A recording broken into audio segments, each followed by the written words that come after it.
16 minutes left. Ooh, a song about there being 16 minutes left in a game. We're getting very specific with these songs. I think they're starting to run out of ideas. This is the last time to make Dad proud. If I don't, then he never will be. Hell yeah, he won the championship game. Again. I'm noticing right away that this movie is like much higher production value than the other two. I'm curious to see the budget on this bad boy, because this movie looks like they actually like lit it. The other two just kind of look like they set up cameras and started filming, but there's lights in this one. So now they're having like the biggest high school rager ever, and they expect us to believe that they're not insanely rich. I'm pretty sure this is in Troy's backyard. Hey Troy, great house, bro. Your room is way cool. Oh, thanks, man. Yeah. You were in my room? Whoa, yeah, I just took a picture. Yeah, just took a picture of your room, man. He's a secret agent for the IRS. He's like, how did your family get so rich? Well, another top secret hiding place. You're the second girl I've ever had up here. Yeah, it is top secret. I couldn't even see it up there.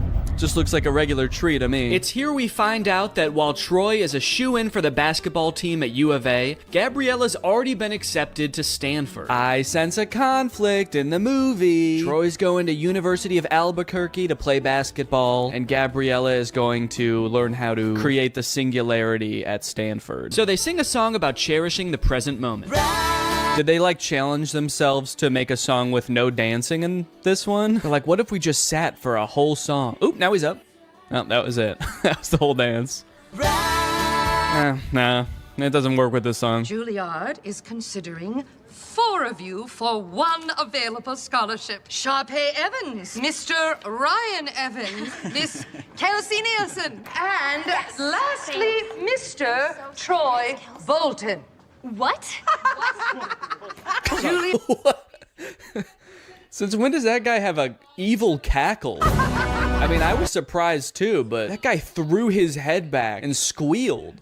Did he submit his name to Juilliard as some kind of evil plan to get him killed? They're trying to come up with some ideas for the spring musical, which I'm just now realizing they write every year. Like, they don't do a pre-existing musical. They write their own musical every year. All of you will create it. That's why in the first movie they call Kelsey the composer. She literally writes the musical. Isn't that crazy? But to get some ideas, Miss Darbus asks the seniors about their future.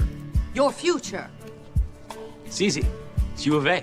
Hoops all the way. Yeah. Miss McKessie. Is University of Albuquerque like a really good school for basketball? I feel like I've never heard of them before. All the basketball players are like, we gotta get to U of A, man. It seems like that's just like the closest college that has a basketball team. Meanwhile, Gabriella's going to Stanford, Sharpay's going to Juilliard, and they're like, I don't know, we can go play basketball down the street. For the record, the reason I've never heard of the University of Albuquerque is because it's a Catholic liberal arts school that actually closed in 1986. So I guess these characters live in some sort of alternate dimension where it stayed open and went on to become a basketball powerhouse. Mr. Bolton.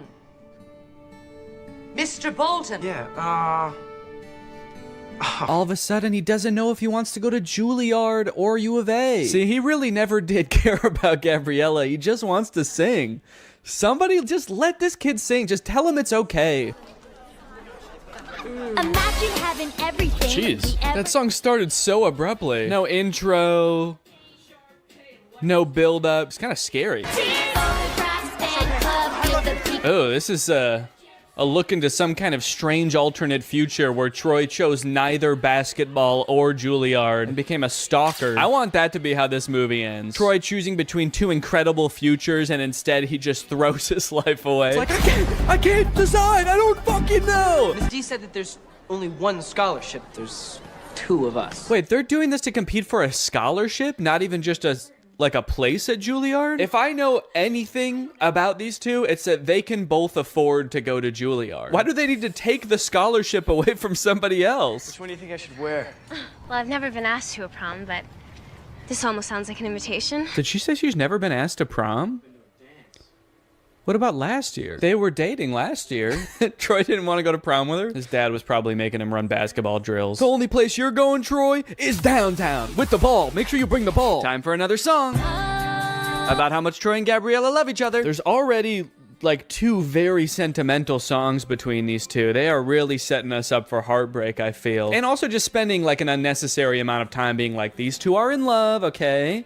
Don't forget that they're in love. That way, when whatever happens, we're gonna all be sad, all right? So that way, when Troy picks U of A and Gabriella gets hit by a bus, it's gonna be sad. I think they're gonna end up going to the same college. They couldn't possibly end this entire series by being like, they didn't actually like each other that much. They're just gonna call it quits. Where's our clothes? Yo, Rocket Man. Why do I feel like they're about to haze these kids? You know, we weren't just given these lockers. We had to earn them. Right. Oh, they're definitely about to haze these kids. Now drink this entire bottle of Absolute. That'd be a crazy twist in this movie.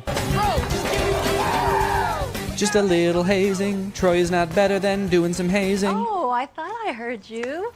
I was just making some snacks inside. Are you guys hungry? Only if it's your brownies. I've had them. Bring those out here. Did you take me after school to check out that tuxedo? Tuxedo? For what? For prom? Oh, honey. If that's what you call an invitation, you'll be dancing with yourself. He's like, okay. I wasn't inviting you. I'm gonna ask Miss Darbus. Then comes a song about getting ready for prom featuring, I think, the funniest moment in any of these movies. I think this tux is too baggy, too tight, it makes me look weird. Yeah, this movie's kind of funny, man. Makes me look weird. Do I want classic or vintage or plaid? I like that they're like, should I wear plaid or ruffles or a really old suit? And it's like, no, you should wear, just go to Men's Warehouse and ask for a prom tuxedo. Should I wear the ugliest thing that you've ever seen? No, just go. Just tell them you're going to prom and they'll just give you the most generic tux you've ever seen. Can't wait to remember. This reminds me of when I was a senior in high school and I was getting ready to go for prom, and I sang this song called It's Gonna Be the Night to Remember, and me and all my boys got dressed up in weird suits and danced around on the stage. This is kind of just like that, actually. Let's dance! Am I crazy, or is there like actually too much music in this movie? I feel like the plot is kind of moving at a snail's pace because every 2 minutes there's a song and it's like, here's what's going on right now. We're thinking about going to prom. We're Troy and Gabriella. We like each other. Also, the stakes feel very low right now. What am I supposed to be worried about right now? Troy is like, I don't know what college I want to go to. And Gabriella's like, I also have choices to make. I still have decisions to make too. And she has not elaborated. And so I don't know what I'm supposed to be worried about. Now they're at some kind of junkyard. Just hanging out at a junkyard as if we've always known that this is what they do. You see what happens when you do a show? You're like 5 people. Yeah, but what's so bad about that, man?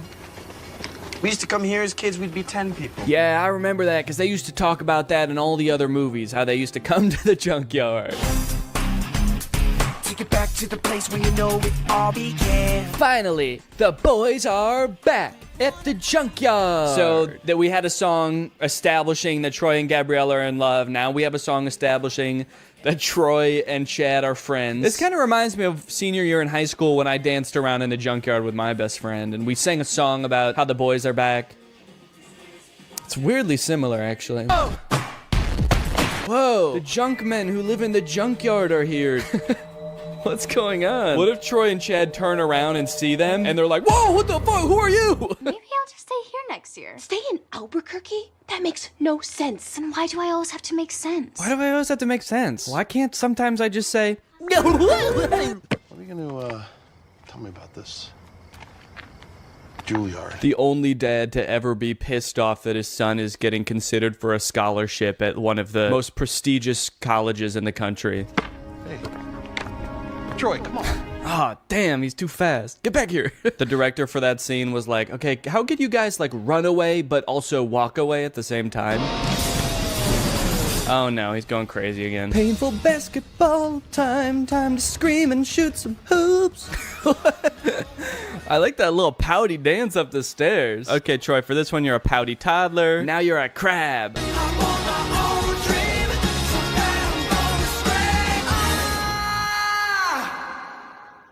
Man, he wasn't kidding. He was really gonna scream. Well, now that he did it, I hope he can figure out what he's gonna do. Now that I got that out of my system, I'm for sure going back to U of A. I don't care about singing. Miss D, I know I'm not supposed to be here. Aren't you? Last one out turns off the lights. You know, she might seem cool about Troy being there right now, but as she walks through the school to get back to her car, she realizes he totally trashed the place. She's like, he tore down posters? He flipped an entire hallway upside down? How did he do this? I don't think I can do it, Troy.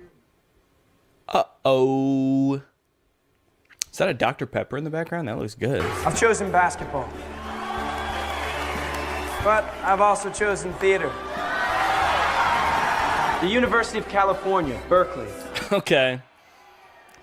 I'll be honest, I did not know that was an option.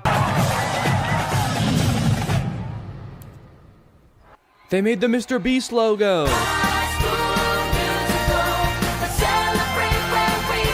I like that they're performing for the camera and not for the audience who's here to see them graduate. They're just like facing away from the bleachers. All their parents are like, damn, I wish I could see their faces. I don't even know which one's my kid. Now they're all just gonna smile at the camera for the rest of their lives. They say, we're not going to college, baby.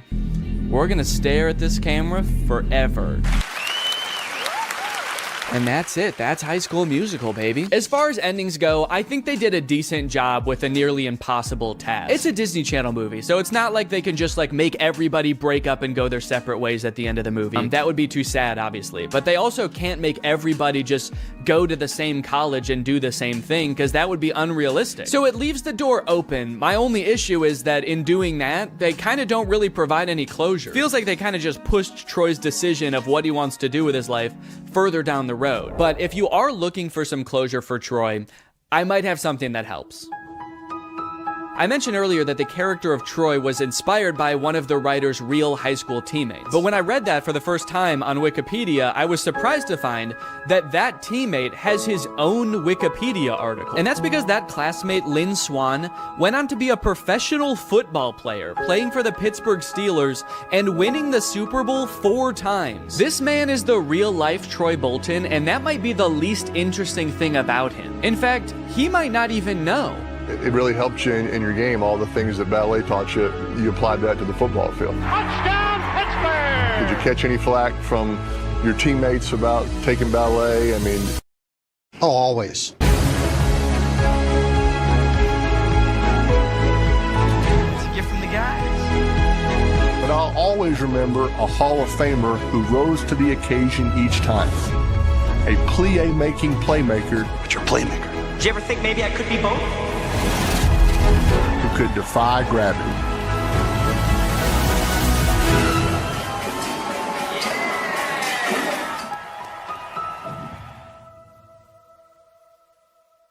What's up, Greg? New technology truly fascinates me. A new gadget being introduced to the world has the potential to change the way we live, learn, and communicate. Or, more interestingly, it could flop and become a laughingstock of the internet.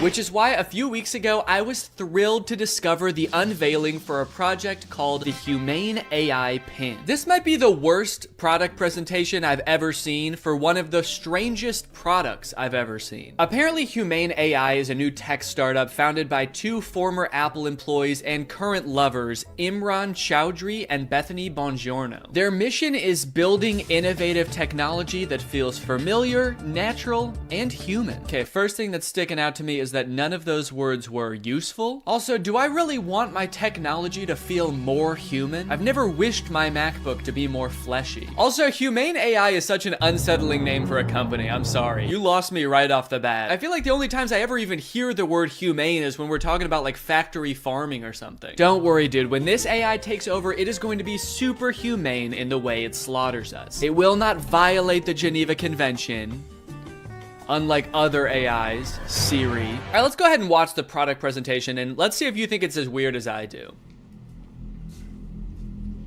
Welcome to Humane. Thank you. This is the Humane AI Pin. Cool. It's a standalone device and software platform. So the intro does have a very threatening aura about it, doesn't it? The sterile white room. They're both so serious, and they're unboxing a mysterious device. I feel like I'm about to be tortured for information. Oh. What is that? This is the Humane AI pin, and it is the last thing you will ever see. It's a standalone device and software platform built from the ground up for AI. Okay, so it's some kind of mobile device. It's built from the ground up for AI, and I'm very excited for them to tell us what that means. It comes in 3 colorways. Okay. You've got Eclipse, Lunar, and Equinox. Those are not colors. There's 2 pieces, a computer and a battery booster. Now, the battery booster powers a smaller battery inside the main computer. Okay, great. What does it do? And this is how we achieve our all-day battery life. Oh, great. It's got all-day battery life. That way you can spend all day. There are no wake words, so it's not always listening or always recording. In fact, it doesn't do anything until you engage with it. Okay, thank God. So it doesn't record me. That's good to know. For a second, I was worried that it almost had one feature. Who is this for? What kind of person needs to hear about what colors a device comes in before they'd even consider hearing about what it actually does? Also, 2 of the colors are black.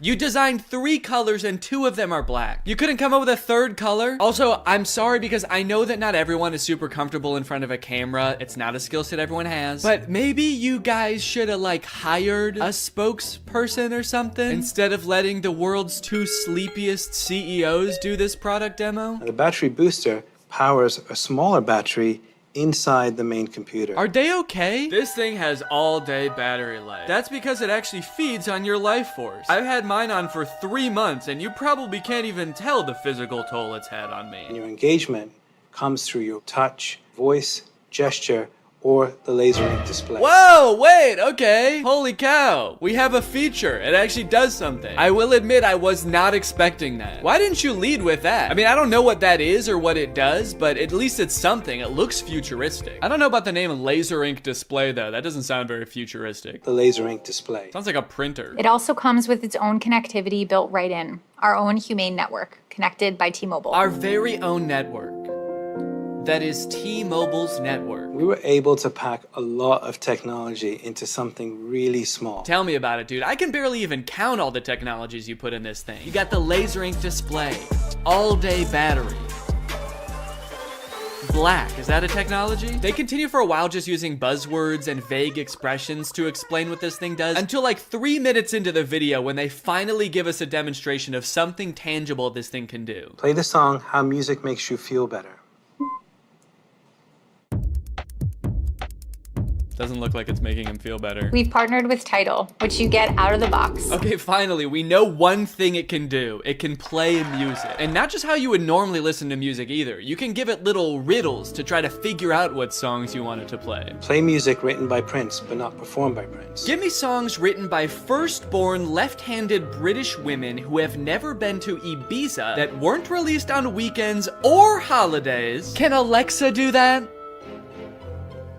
I don't know. I don't think anyone's ever tried before. Got my music controls. If I go to the left, I can go back. If I was to go down, I can pause. Wow, okay, that actually does look a lot more convenient than using Tidal on my phone, but only because I don't have Tidal on my phone. After this, we do start to get some truly incredible demos using this product's advanced AI. When is the next eclipse? Where is the best place to see it? The next total solar eclipse will occur on April 8th, 2024. Best places to see it are Exmouth, Australia, and East Timor. Huh, that's weird. This NASA article says that eclipse that's happening on April 8th is actually not going to be visible in Australia. It's only going to be visible from like the US. It actually seems like it's going to be nighttime in Australia during the eclipse. Well, what are you going to do? I mean, they're a technology company. They're not a space company. What would you expect them to know about the moon? They only named all of their colors after it. I hate to interrupt this video, but I have to tell you guys about a revolutionary discovery of my own. I just found out that for the past 2 years, I've been paying for Apple Music despite not having any recollection of ever signing up. I don't use Apple Music, but nevertheless, I've paid them like $200 without ever even having used their service. I think this is a pretty relatable issue in this age of subscription services. And something like this could be happening to you too, but luckily, today's sponsor, Rocket Money, is here to help. Rocket Money is the personal finance app that helps you cancel subscriptions, lower bills, and manage your money better. Rocket Money is super helpful with things like my recurring Apple Music charge, because not only does it help you identify recurring charges, it also helps you cancel them. You can actually cancel subscriptions right within Rocket Money's app with just a couple of taps. You don't got to worry about navigating the service's own website. You don't got to worry about pesky customer service calls. Here's why I think this is going to work for you, because Rocket Money has saved its customers an average of $720 a year, with over $500 million in canceled subscriptions. So to save more and spend less, join the over 5 million members using Rocket Money today. Go to rocketmoney.com/Danny or click the link in the description to get started today for free. And you can also unlock even more features with premium. That's rocketmoney.com/Danny to get started for free. Thank you to Rocket Money for sponsoring this video. And now back to said video. How much protein? These almonds have 15 grams of protein. Great. Those almonds for sure do not have 15 grams of protein. An entire cup of almonds has 20 grams of protein. This dude was holding like 9 almonds. Did I think he was asking about his whole hand? Because that actually might be accurate. I'm gonna eat it. Enjoy it. Guys, I hate to say it, but I don't think your thing works. You only asked it to do a couple things and it got 2 of them wrong. He does do a demo where he sends a text later in the video, and that seems to work. Tell Andrew I'll be there later tonight. But to be fair, we never see the person receive the text. I got a weird text from Imran that just says, learned how to go potty big boy style. Interestingly, after people started to realize that all of the information in this demo was wrong, they actually re-uploaded the video pretending that the pin gave the correct answer the entire time. How much protein? A half a cup of almonds has 15 grams of protein. Don't believe it. That's humane propaganda. The AI pin allows you to shop in the real world. How much is this online? This is $28 online. Great. Buy it. That one is super confusing. It doesn't give you any information on where it's getting that price, where you're buying it from, when it will arrive. I feel like you need to give it at least some specifics, otherwise it's definitely gonna mess up your order. Go ahead and buy this book. Sending to Sudan.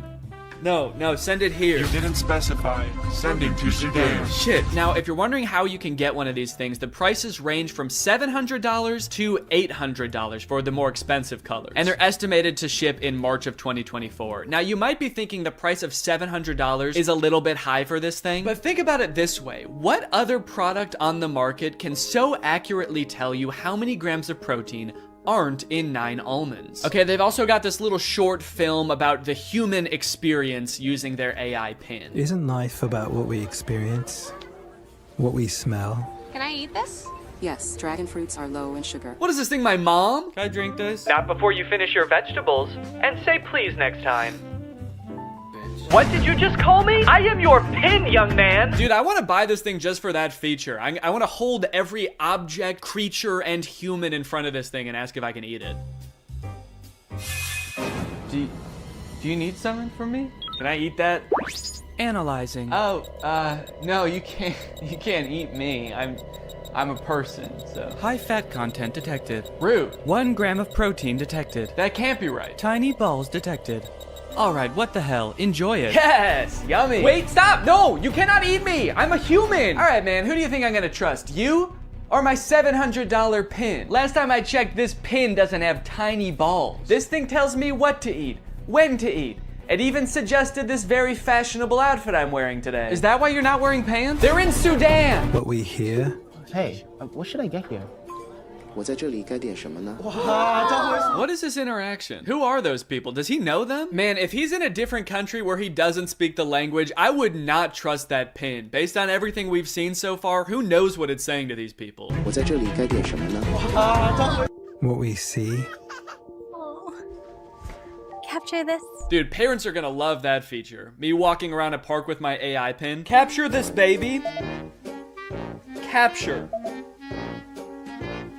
Kidnap this child. So after watching all of this, I have 2 thoughts. The first being, maybe someday this will be like a revolutionary product that changes the way we all interact with each other. Maybe we're just seeing some hiccups now, but a few product generations down the line, this thing is really gonna take off. It'll be more refined. It will know where the moon is. But the second thing is, I have a lot of questions about this product. For one, how is this better than the phones we have now? More specifically, why can't all of the features of this thing just be built into one app in a phone? And what if you don't want to be talking to your chest every time you need to Google something or text someone? Well, this thing started to pick up some traction online, and eventually the founders ended up on CNBC, where the hosts seemed to have a lot of the same questions. Doing this right now is Imran Chaudhry. He's chairman and president of the company. and Bethany Bongiorno, she's the CEO. We're also very scared of them. That's why we've sat them as far away from us as we physically can. We actually ordered this giant table when we found out they were coming. I don't know if can we get the camera so people can see just what we're talking about in case? Imran, you can't see as much because it's black, so it blends in with your jacket. It's black. Imran's just sitting there like...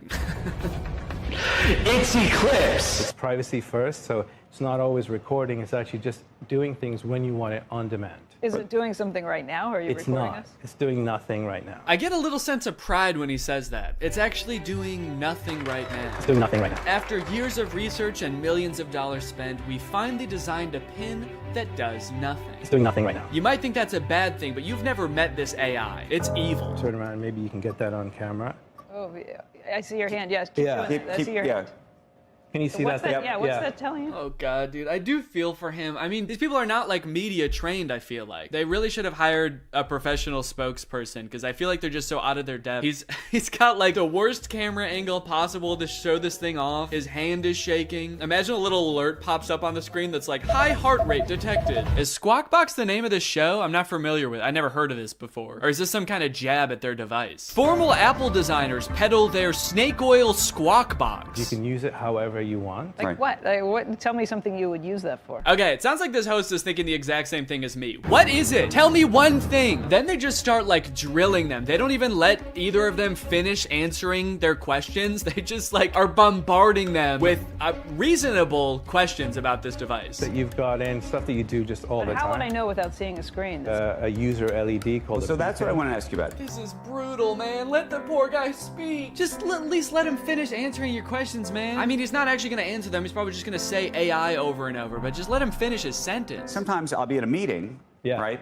And I'm sneaking under the desk to look at my email because and I can't say, hey Siri, tell me my email. I mean, that's actually a really good point. The only way to interact with this device is to talk to it or to use this weird clunky laser jet display, which I don't even think you can type on. So if you want to text someone, you have to say it out loud, which just does not seem practical at all. So is this device gonna revolutionize technology as we know it? There's probably only one way to find out, and that's that I'm gonna have to buy it and review it when it comes out. So let me know if you guys want me to do that, and maybe I will. I hope you guys enjoyed this video. If you're new here and you're not subscribed yet, make sure you subscribe and turn on my notifications to join Greg. I'll see you guys next time. Bye-bye.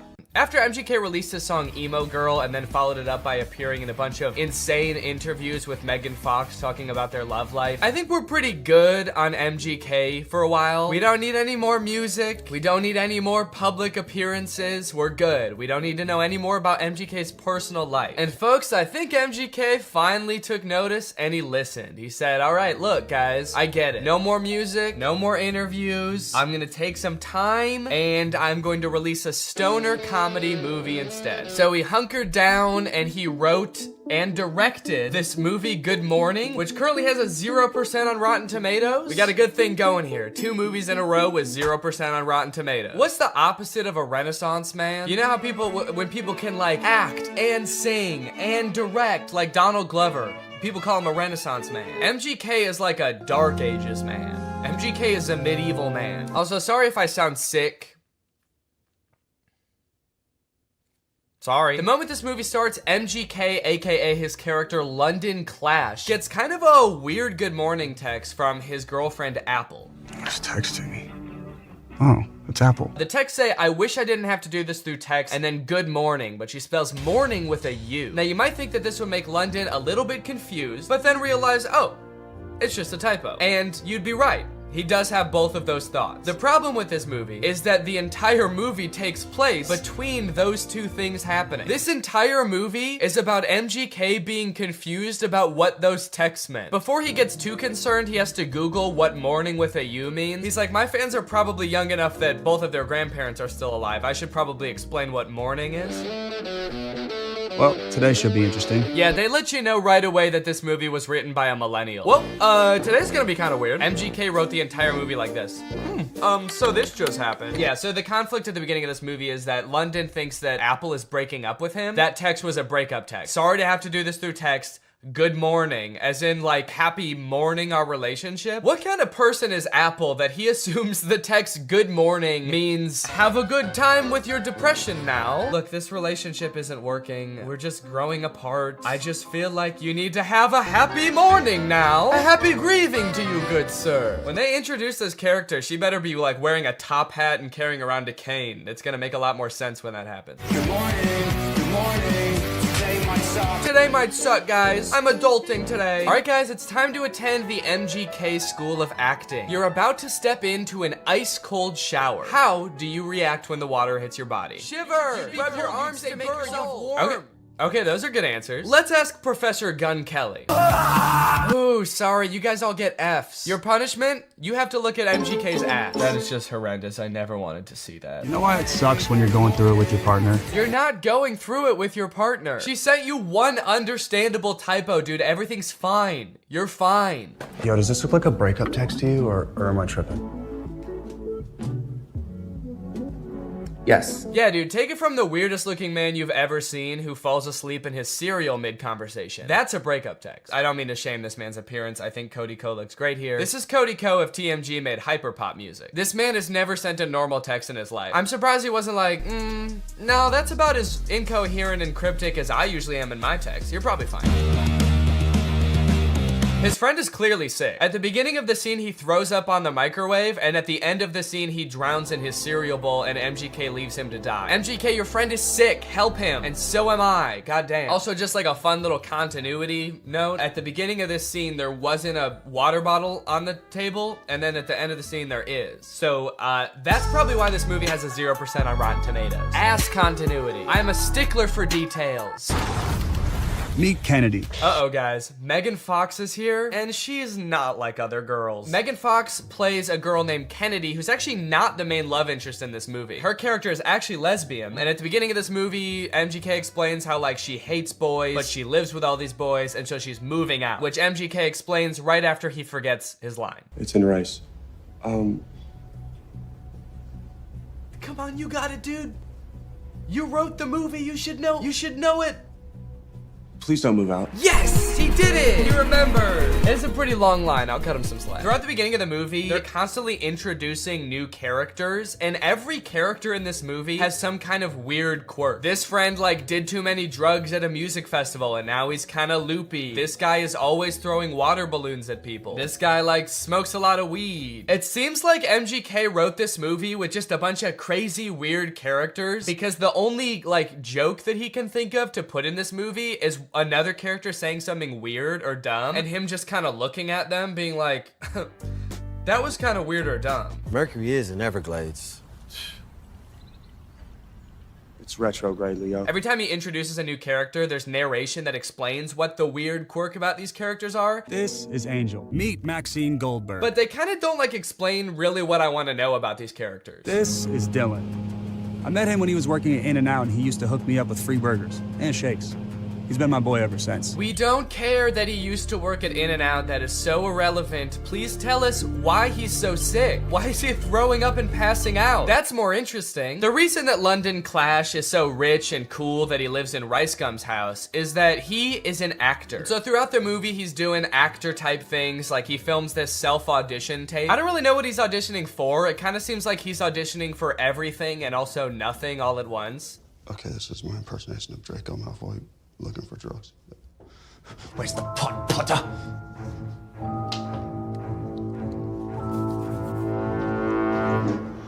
I don't like Draco very much. Honestly, this scene is pretty sad. I felt bad watching it. They don't explain what he's supposed to be auditioning for in this self-tape, but whatever it is, Jake Novak has a better chance of getting the role. I want to be the next SNL cast member. Now here's where the movie prevents the second conflict. That's right, this movie has two conflicts. The first is he gets that text with the typo, but the second is that today he has the biggest audition of his career. And no, it wasn't that self-tape audition. I guess they just kind of threw that in for goofs. He's auditioning to be the next Batman. I'm still waiting to hear from my agent about this Batman role. So, throughout the movie, London is faced with two equally important problems. The first, he has to prepare for the most life-changing, career-making audition of his life. And the second is that he's having a little bit of trouble getting a hold of his girlfriend. The stakes can't get much higher than this, folks. But Danny, can't he just prepare for the audition and then try to get a hold of his girlfriend later that day or tomorrow at the latest? No! They could be dead tomorrow, especially that one guy. He could die any second. They have to do both of them today. This movie kind of feels like a Lele Pons YouTube skit from like 2017, but instead of like 10 minutes long, it's an hour and a half long. From the sound effects to the uncomfortable silence between every spoken line in this movie. Why would you give me goat milk? I watched an interview. You said you like goat milk. I can't tell if they're using the awkward silence for like comedic effect to like really hammer home that like, these guys are kind of weird. Or if the silence is more just because nobody knows their lines very well. There's another option that they added in all these pauses in the movie because we're supposed to be laughing at the things that they're saying in the movie. So they added in nice little pauses for us to laugh. She left with the dude? A buff dude. And they had bags. And yes, they left together. In fact, it kind of feels like, have you ever seen people who have edited The Big Bang Theory so that it doesn't have the laugh track to show how like bad all of the jokes are? Who are you? Oh, I'm Denise, the new assistant manager. That's kind of what this movie feels like. Why are your eyes all watery? Because I'm high. That's way better. Bazunga. It's so fitting that this movie feels like a bad YouTube video from 5 years ago, because I'm pretty sure they filmed this at Rice Gum's old house. Did something happen in that house? Is there like a curse? 100 years ago, one of Hollywood's earliest YouTubers died in that house, and now all the content that's created there is cursed to be mad disappointing. Okay, so now they got to investigate what's happened to Apple. London's phone is broken, so he can't contact her, so the only thing he can do is go looking for her. So he goes to the last place she was seen and talks to Pete Davidson. Did you see Apple? Yeah, she was just here like 2 minutes ago. Did she say where she was going? You know what? She did. She actually... No, are you fucking crazy? You guys never talk to me. I mean, the only reason you know my name is because it's on my name tag. Right there. B-E-R-R-Y. Barry. Pete Davidson feels like he's not really invested in this movie at all. He breaks the fourth wall a little bit too much in this movie. He reads his name tag like he's making fun of the fact that it doesn't say Pete Davidson. He's like, Barry? That's not my real name. My real name's Pete. It's funny because I'm very clearly Pete Davidson and not some guy named Barry who works at a valet stand. There's also a scene later on in the movie where he looks directly into the lens of the camera. I think they could have cut that out. Well, talking to Pete Davidson, sorry, Barry. It's just so funny that he's pretending to be Barry. Talking to Barry didn't get him any leads, so I guess that means now it's time to go to his audition. No, sorry. Sorry, he breaks into Apple's house to find clues? Find clues, please. Find clues of what? What might she have left lying around that would indicate whether she made a typo this morning or not? They find a bag of her fingers? She was missing her fingers this morning. That's why she fucked up the tags. Oh. We should probably call the police, right? I'm not breaking into my girlfriend's house.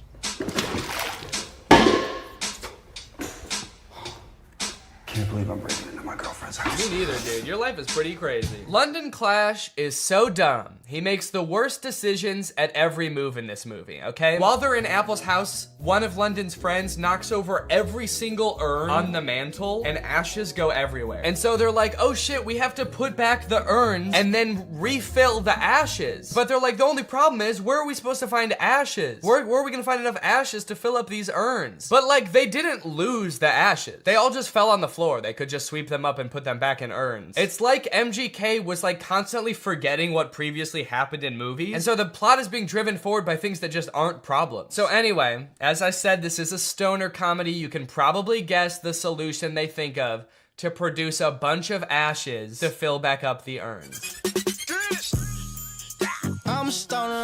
Yep. They're gonna smoke a bunch of weed. Bunch of weed. This movie's crazy. They're gonna smoke a bunch of weed. Well, at least this dumbass plan that doesn't make any sense is gonna result in like some crazy shit happening, right? Something funny's bound to happen now, right? Wrong. They just spend like 10 minutes having a boring ass smoke session on the couch. And then one of them tries to talk to a lobster. They really sat around writing this movie and were like, what's the craziest thing that could happen while we're high? And then settled on talking to a lobster. You know, since weed is legalized in a lot of places like California, where they filmed this, I feel like stoner comedies aren't nearly as like interesting or edgy as they used to be. You know, smoking used to be kind of like a fringe culture. It doesn't really feel like this is like, it's like that crazy or funny anymore. This is a scene of 4 adults sitting around a living room and obeying the law. Why did you spell it like that? It's a typo. Oh my god, it was a typo all along? Who would have guessed that? So I guess now the movie can end now, right? The movie can't end now, right? The movie can end now, right? There's 30 minutes left in this movie? What the fuck is gonna happen? What are they gonna do for 30 more minutes? Sit at a diner, apparently. So you're probably wondering how they wrap this whole thing up, huh? MGK missed his audition, he's not getting the role. His girlfriend is pissed off at him. How are they gonna wrap this movie up? Some sort of grand gesture that wins over both the director and the girlfriend? No, obviously not. That would make too much sense. London Clash gets the role because the director happened to see an Instagram live stream where London Clash gets punched in the face by Dennis Rodman, and the director just assumes that London Clash did that because he wanted to like impress him or something. It's a whole other plot line that I didn't really go into in this video, but it doesn't make any sense in the movie either. So he's got the role, now the only thing left is to get the girl, which he does by sending her a text at the diner being like, can we talk? And she's like, sure. And so they're driving to meet each other. He's texting her the whole way. He's texting and driving, and they get into a car crash, and then they are both paralyzed. That face says it all. That just happened. That's the resolution. He almost murders her. Irresponsible. He was texting and driving and he almost murders his girlfriend, and that's how it ends. After the credits roll, there's like a fun little blooper reel where we get to see the actors like messing around and not knowing their lines very well, which would have been a lot more fun if I hadn't felt like I had just watched an hour and a half of exactly that. Well, folks, what do you think? From rapper to pop punk icon to writer, director, and actor extraordinaire, which do you think MGK did best? Leave it in the comments down below. What do you think he'll get up to next? It's anyone's guess at this point. Professional fencer? Or maybe like a chef? He'll start just making food. That might be kind of sick. And you know what? All he would need to get started is HelloFresh, America's #1 meal kit and the sponsor of this video. Guys, I love HelloFresh. They send you fresh, quality produce from the farm to your door in less than a week, so you can savor delicious summer flavors right from home. I love getting a HelloFresh box because you know what it means? It means I don't have to worry about what I'm gonna eat for dinner every night. I'm not gonna find myself driving to some fast food chain to get a quick meal, because I know I've got a quality meal that I can whip up in like 35 minutes right at home. And I know it's gonna be tasty. I know it's gonna be healthy. If you're trying to stick to a particular health goal, HelloFresh has you covered because they have veggie options, fit and wholesome options, and pescatarian options. So HelloFresh fits a variety of lifestyles. Their plans are super flexible. You can pause 1 week if you want to. You can add more food 1 week if you want to. And even if you're on vacation, you can change the delivery address to deliver to your vacation destination. And then you can have home-cooked meals when you're at the family reunion. HelloFresh is the very first carbon-neutral meal kit company, and nearly all of their packaging is recyclable. They help cut down on food waste because they send you pre-portioned ingredients so you're only using what you need. So if you want to check out HelloFresh and have a flavorful summer, then head on over to HelloFresh.com. Use my code TrulyGreg16 for up to 16 free meals and 3 surprise gifts. That's HelloFresh.com. Thanks to HelloFresh for sponsoring this video. Thank you to you guys for checking out HelloFresh. Now I'm going to do the outro of this video. All right, you guys, thank you for watching this video. I hope you enjoyed it. If you're new here and you're not subscribed yet, make sure you subscribe and turn on my notifications to join Greg. Greg is what I call my audience here on YouTube. We're the biggest and happiest family on YouTube. That is a scientific fact. Please do not look it up. Please do not fact check me, because facts don't care about your feelings and I don't care about facts. All right, I'll see you guys next time. Bye. Hello, Greg. Why are movie studios making bad movies on purpose? I swear to God they are. I'm sure most of us by now have seen clips from the new Pinocchio movie. Father, when can I leave to be on my own? And that had me pretty skeptical, honestly. You're trying to tell me they made it and they were like, the main selling point of this movie is that it will be good? No chance. And now I've recently seen people talking about this movie Marmaduke. It's about a cartoon dog voiced by Pete Davidson. It has 0% on Rotten Tomatoes. I've watched it and it is is in fact the worst movie you'll see this year. And it just really seems like they're trying to make bad movies on purpose. This movie is just heinous. It feels like Netflix just like fed an AI a bunch of scripts of bad movies until it spat out Marmaduke. This movie is not good at all. I think it has zero redeeming qualities, actually. There's nothing good in this movie. I would even give it a negative score if I could. I like that I said that as if there's something stopping me. I'm my own entity. I'm not limited. I don't have a boss telling me I have to give it a positive score. I'm gonna give it a -6 out of 10.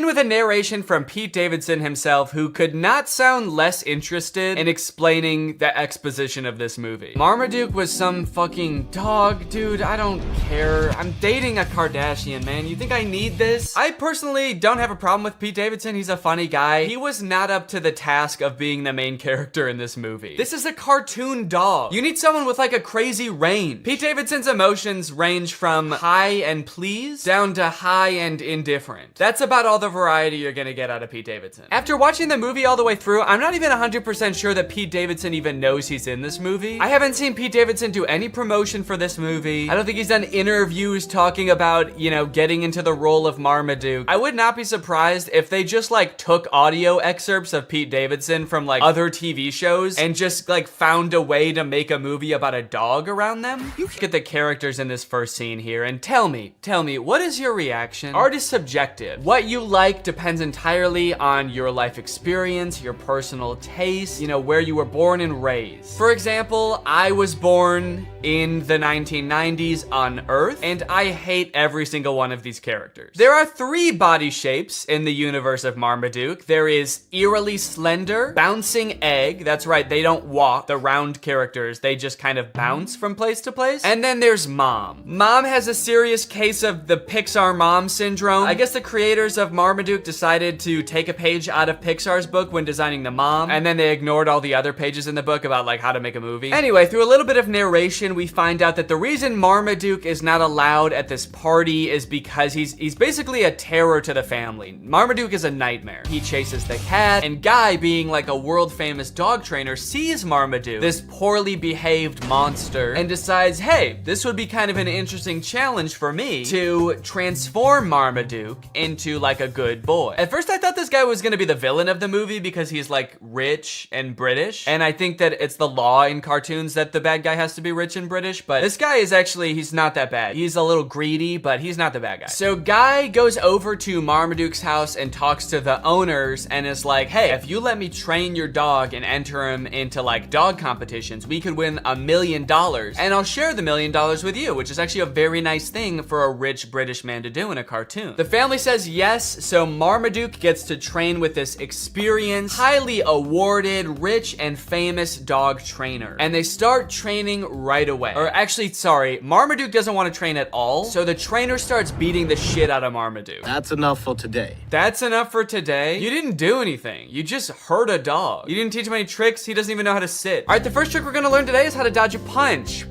Okay, it looks like you didn't get it today, but we'll try again tomorrow, okay, buddy? Anyway, I guess after showing Marmaduke how violent he is and all of his like cool martial arts skills, Marmaduke is like, wait, actually maybe I do want to get trained by this guy. And they make it seem like it's because like Marmaduke is so impressed. I personally think it's because Marmaduke is so scared. He does agree to finally be trained. So cue Marmaduke getting trained montage. Or sorry, Marmaduke getting tortured montage.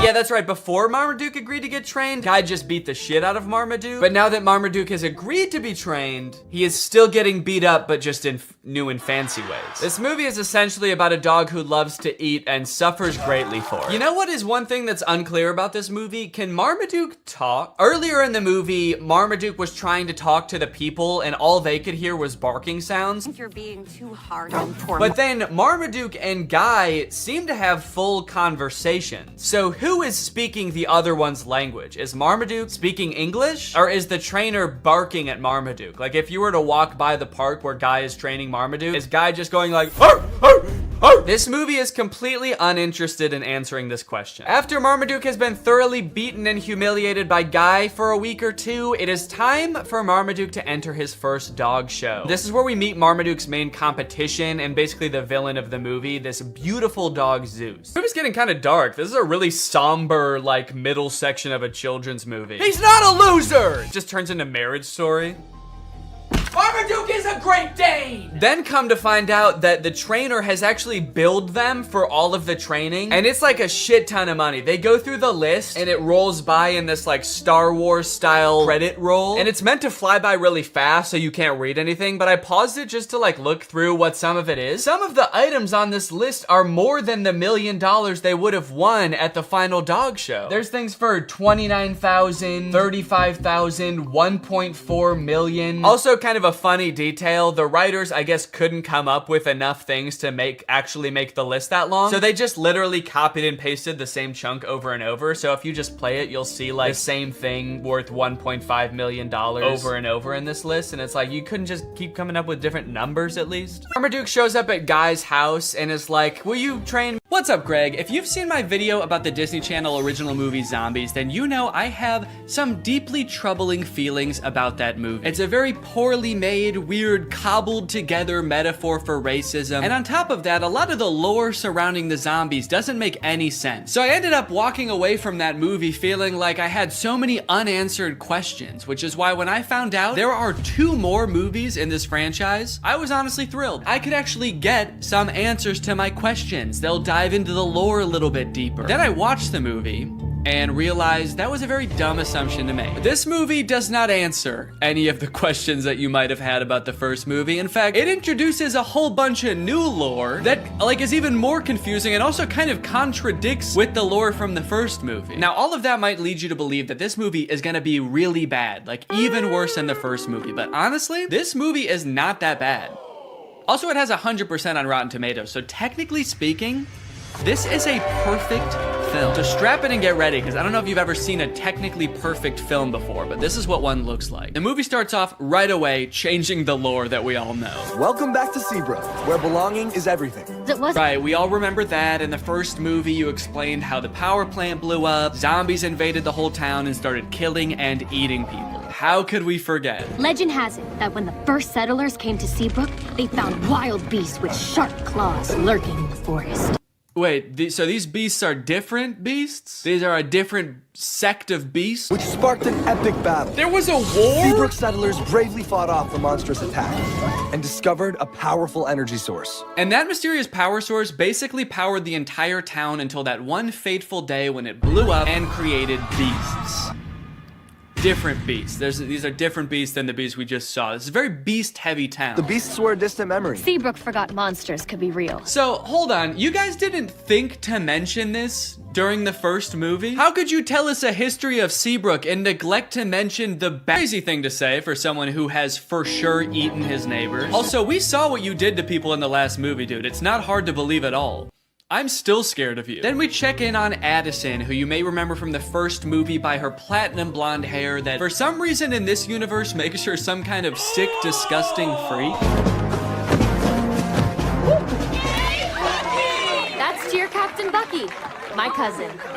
My cousin. It's here at Cheer Camp we learned 2 things. First, that story about the werewolves is kind of a legend, and no one's really sure if it's true or not. Cheerleaders are having fun at Cheer Camp, zombies are entering all facets of normal human life. Zed's dad has even been hired as the project manager to demolish the old power plant, which I'm sure will have little to no consequence in this story. The message of the song is undermined a little bit when the Cheer Captain Bucky my cousin launches an underclassman into the air with a high-powered water bazooka called the Buckzooka.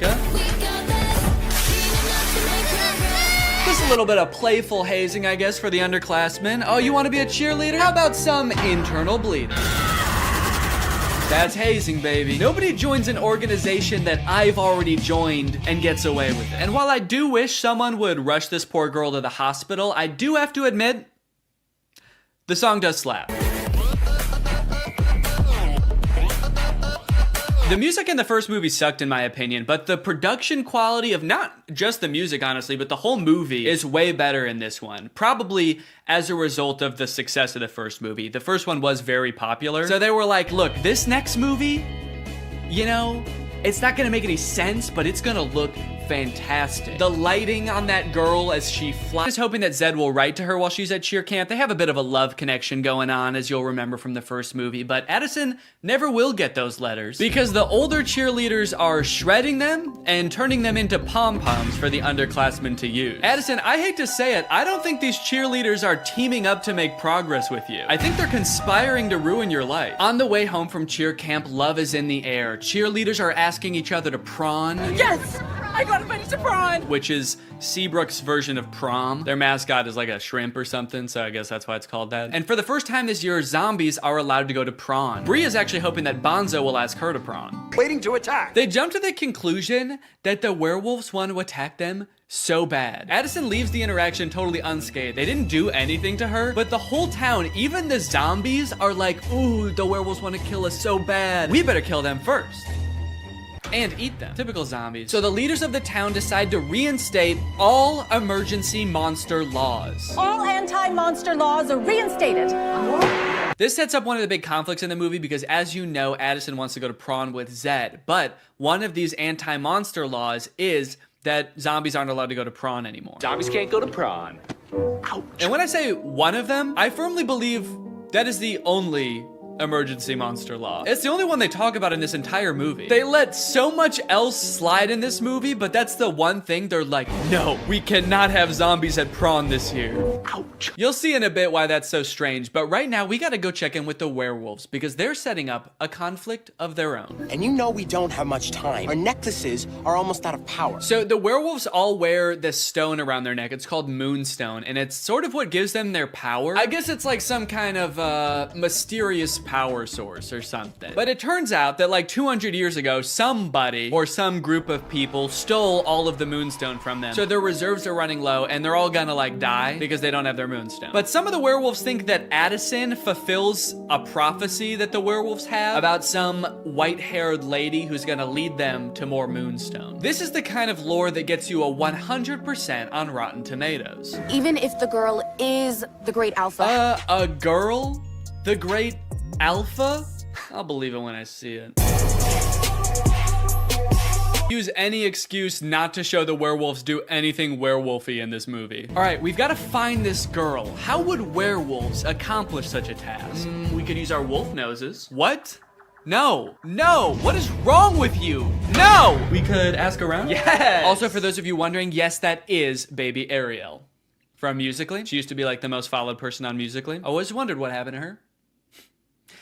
Guess she lives in the woods now. We find the girl, and if she's the great alpha, she'll tell us where the Moonstone is hidden. We go in the morning. We go tonight. That's right. They're not gonna wait around. They have to go tonight. So they march out of the Forbidden Forest, down the streets, and into Seabrook High, singing about how they own the night. Then they open up a vent and crawl into it, and they wait until morning. So kind of seems like they didn't really need to go at night, did they? They all file into the vent so dejectedly. They're like, maybe we should have researched what this place is. I guess we don't know what a school is. They're not here at night. Imagine they accidentally went on like the last day of school before summer. A janitor finally comes in after 80 long days and finds 20 dead werewolves in a vent. That day at school, Bucky and Zed both decide to run for class president. Zed because he wants to re-allow monsters to go to prawn, and Bucky, I don't know, he probably wants to like divert more of the school's funding towards an unmanned drone for the cheerleading team. But then, suddenly, well, that's obviously not allowed. You guys were about to kill them. And also, the emergency monster laws are in effect, and there's definitely one forbidding such things. Technically, the Forbidden Forest is within the school district. What? So, welcome to Seabrook. What? Wow, guys. The emergency monster laws are working great. No, you did so good. You did such a good job. They were so close to killing you, and they only stopped because they found out Bonzo's not allowed to prawn. So,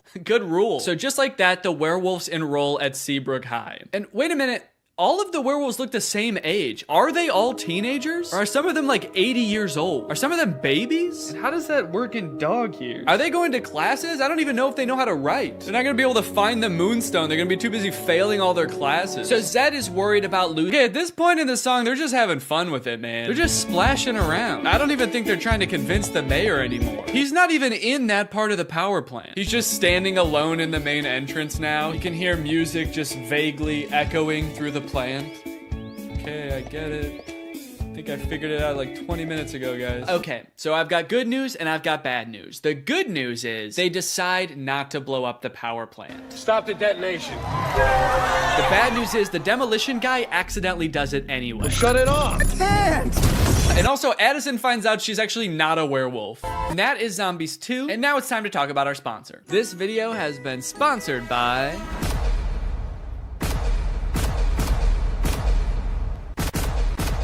Guys, it's the season of giving, gathering, and with HelloFresh, it can be the season of saving. You can actually save money this holiday season with fresh, delicious recipes delivered straight to your door. It's cheaper than takeout, it's easier than grocery shopping, and the meals turn out so good. I like HelloFresh because I'm not really much of a chef.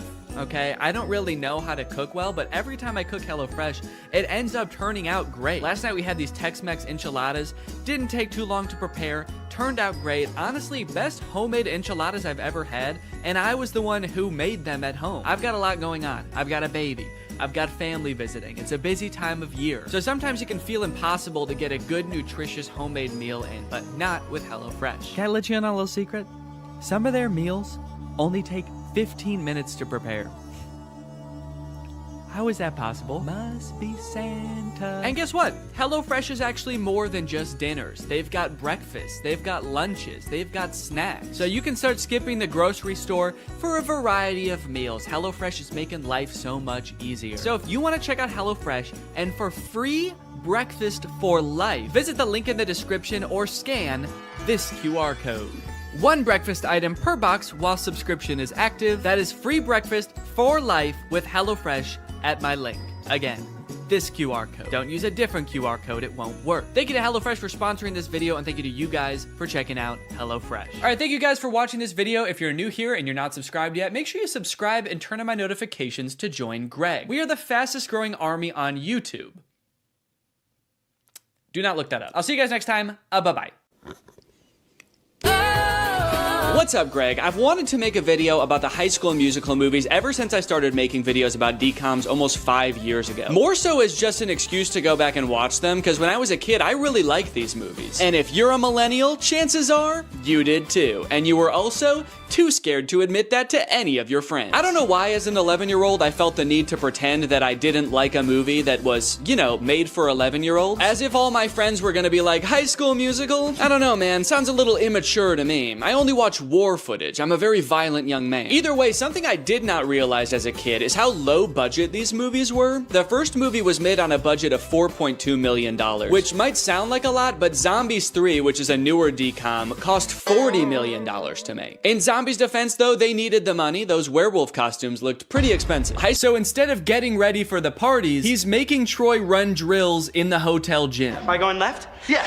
He looks middle, you take it downtown. Well, Troy, it's New Year's Eve. You know what that means. That's right, Dad. I might finally get my first kid. Fake right! Take the ball downtown! Troy's mom comes to get them for the party, and Troy asks if he can have one more basket with all of the confidence and swagger of a real high school jock. Come on, one more. One more? Just one more basket, please. Troy shows up to the teen party and is immediately yawning his face off. All right, hell yeah. This is clearly a popular jock who knows how to party. Somehow, despite being the two most bored people at the party, the Spotlight chooses Troy and Gabriella to sing karaoke. But to the Spotlight operator's credit, they actually do crush it. They both get up there and they're nervous at first, but then all of a sudden, Troy's voice, it's like it changes almost, actually. It's like his voice changes from his voice to like a professional singer's voice. Because that is what happens, actually. Living in my own world. Now who'd have ever thought that? I think this might be like the most well-known High School Musical trivia, but for the vast majority of the first High School Musical movie, it's not Zac Efron's voice singing. He had a voice double. His name is Drew Seeley, and he never appears on screen in the movies. He also apparently didn't even realize how big of a movie High School Musical was, and forgot that he had done the vocals for the movie until it came on the TV while he was working a shift at P.F. Chang's. Apparently, he tried to convince his coworkers that it was really him singing in the movie, and no one believed him. It's kind of funny because the whole point of the movie is kind of like, hey, basketball guys can sing too if they wanna. But not this basketball guy, actually. You don't want to hear this basketball guy's voice. So they crush the song. They're so romantic. I should say something romantic. I gotta go find my mom. And then she vanishes. And he never sees her again. That's right, you thought the movie was gonna be about Troy and Gabriella? Nah. No, the rest of this movie is about Troy and Viking Boy. Flash forward, Troy returns to his high school, East High, where he is seemingly a god amongst men. And then, actually, I don't remember this scene.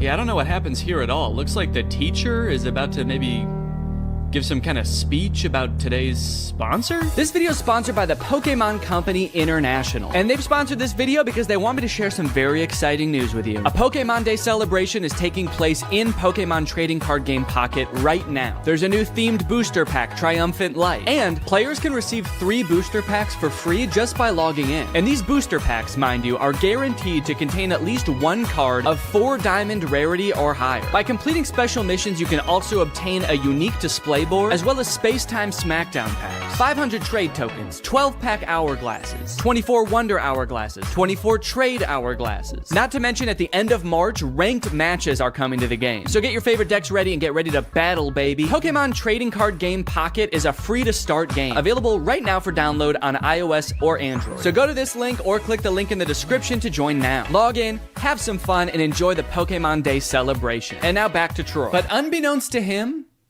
there's a new student at East High. I reviewed your impressive transcripts. I expect your light will shine very brightly here at East High. I don't want to be the school's freaky genius girl again. Freaky genius girl? What did you do at your last school? Troy notices that Gabriella is sitting in the back of their drama class, and not to be nitpicky, but this drama class scene lasts for 2 minutes, but the class happens in real time from start to finish in that 2 minutes. The bell rings.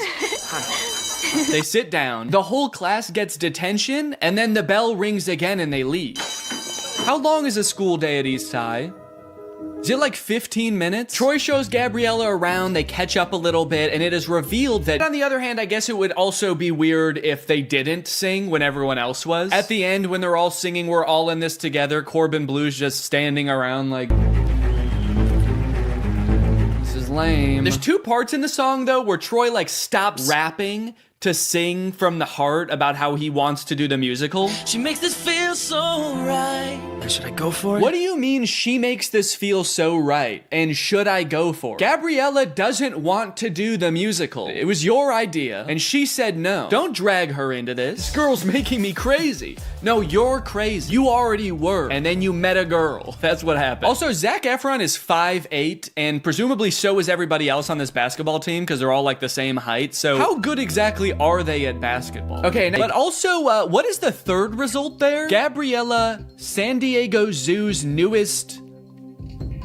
What is Gabriella at the San Diego Zoo? Ryan's like, oh, that's interesting. Look, it says here she's a dolphin. That's funny. Now that I think about it, I can't believe I never noticed. After basketball practice, it's time for Troy to go home and relax. Just kidding, it's time for more basketball. Come on, Troy, fake left. Take the ball downtown. Did you ever think about trying something new, but we're afraid of what your friends might think? I mean, like going left? You're doing fine. Come on. Troy's dad has one thing in his mind, and it is one basketball just bouncing around like the DVD logo. I want to see a movie about him and how hard his life must be. I do like that this movie keeps the tradition alive of Disney Channel movie characters being inexplicably rich. His dad is a high school basketball coach, and they live in a mansion. What does the mom do? She an arms dealer? Also, he says something new, like going left. I mean, like going left? When in Get Your Head in the Game, Troy clearly says coach said to fake right and break left. He already said to do that. That's not new. That's what he already does.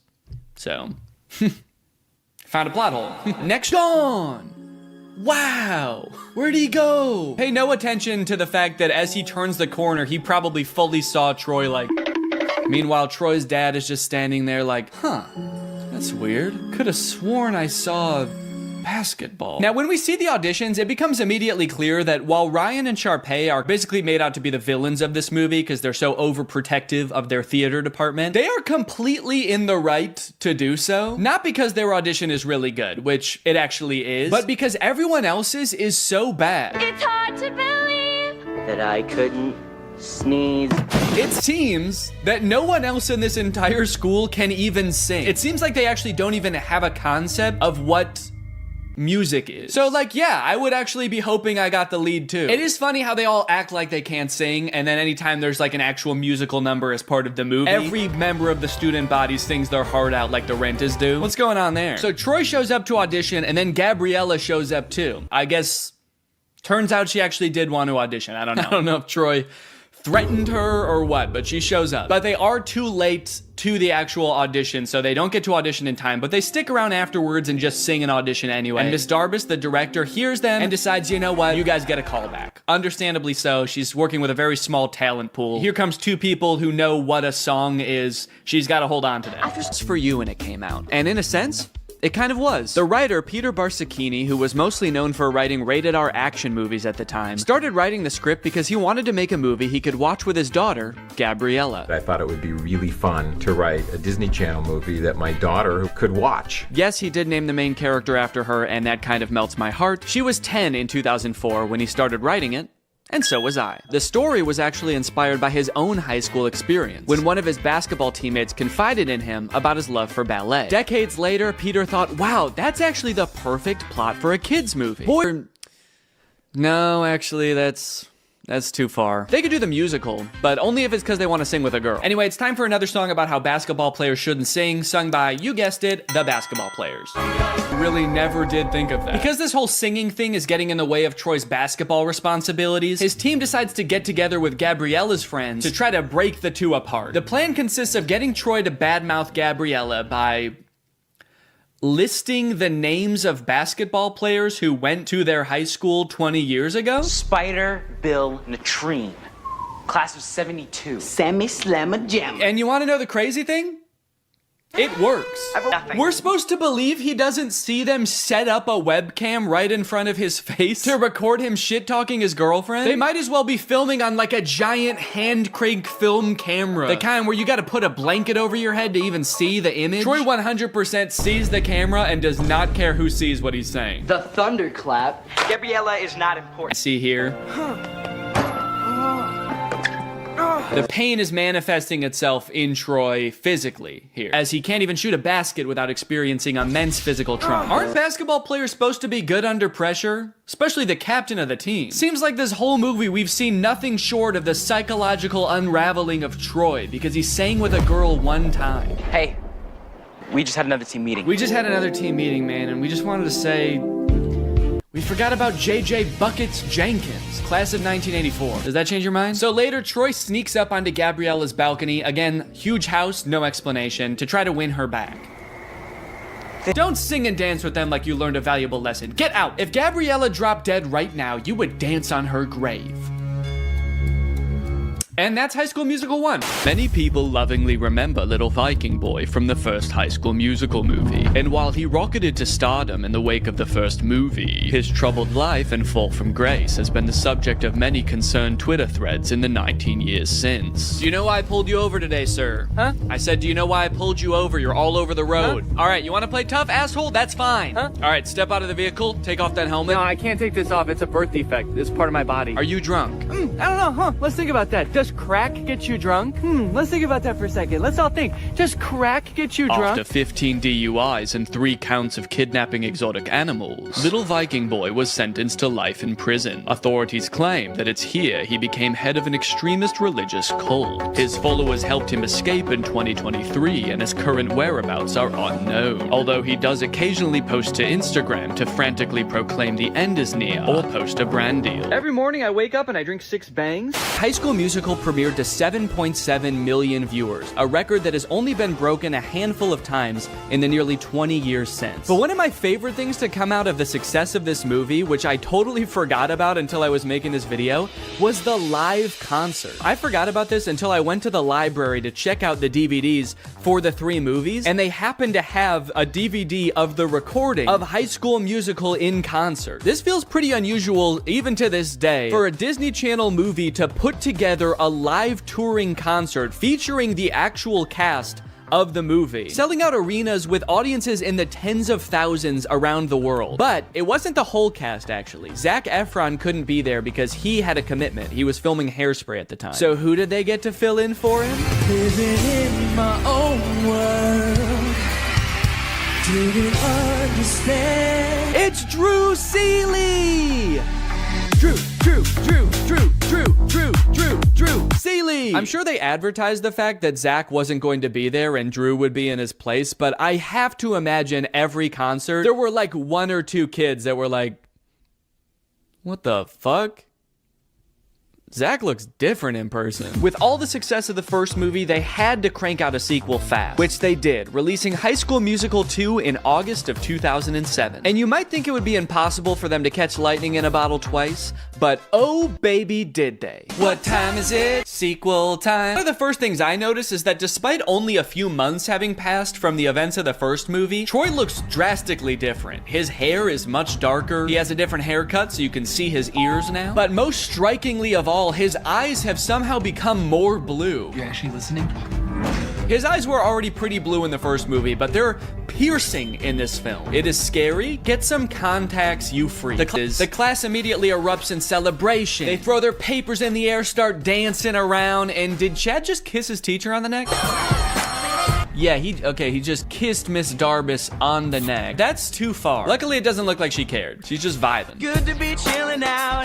We finally get to hear Zac Efron actually sing in this song, and I hate to admit it, but he sounds pretty good. I'm sorry, Drew. Your services are no longer needed. Why does he do that? Now, the trouble in this movie begins because Troy wants to make some extra cash this summer. His parents are making him pay for college, despite them clearly being very wealthy, taking vacations at ski resorts and living in a literal mansion. But I gotta get hired first. Me too. I'm saving up for a car, so I can take that little hottie on a proper date. You can't see it, but he's actually not talking about that girl in his grade. Miss Darbus is just standing right outside of frame. This post-workout scene has a lot of gems, like Mr. Bolton's insanely long shorts. Dude is criminally insecure about his knees. Also, Troy about to drink from an entire gallon of milk from the fridge. And then he gets a phone call revealing that his ringtone is "Get Your Head in the Game."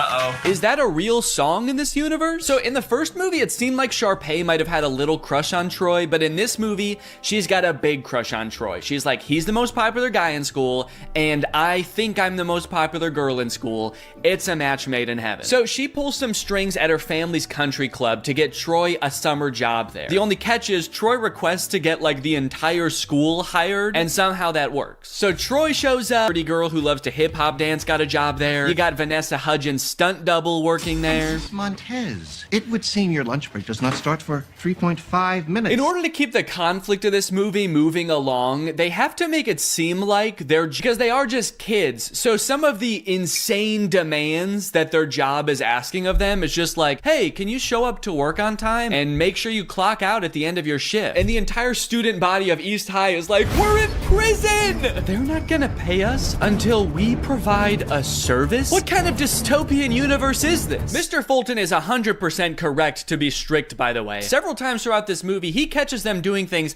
they're very clearly not supposed to be doing. If I was a basketball recruiter and I saw that championship game, I would be more concerned about being at the same time to watch this and come back and win the game like nothing happened. And then also how they all sang a song after that. That's what I would be concerned about. But yeah, I'm sure he played well too. You know, between the two of us here, we pull a little weight over at the school.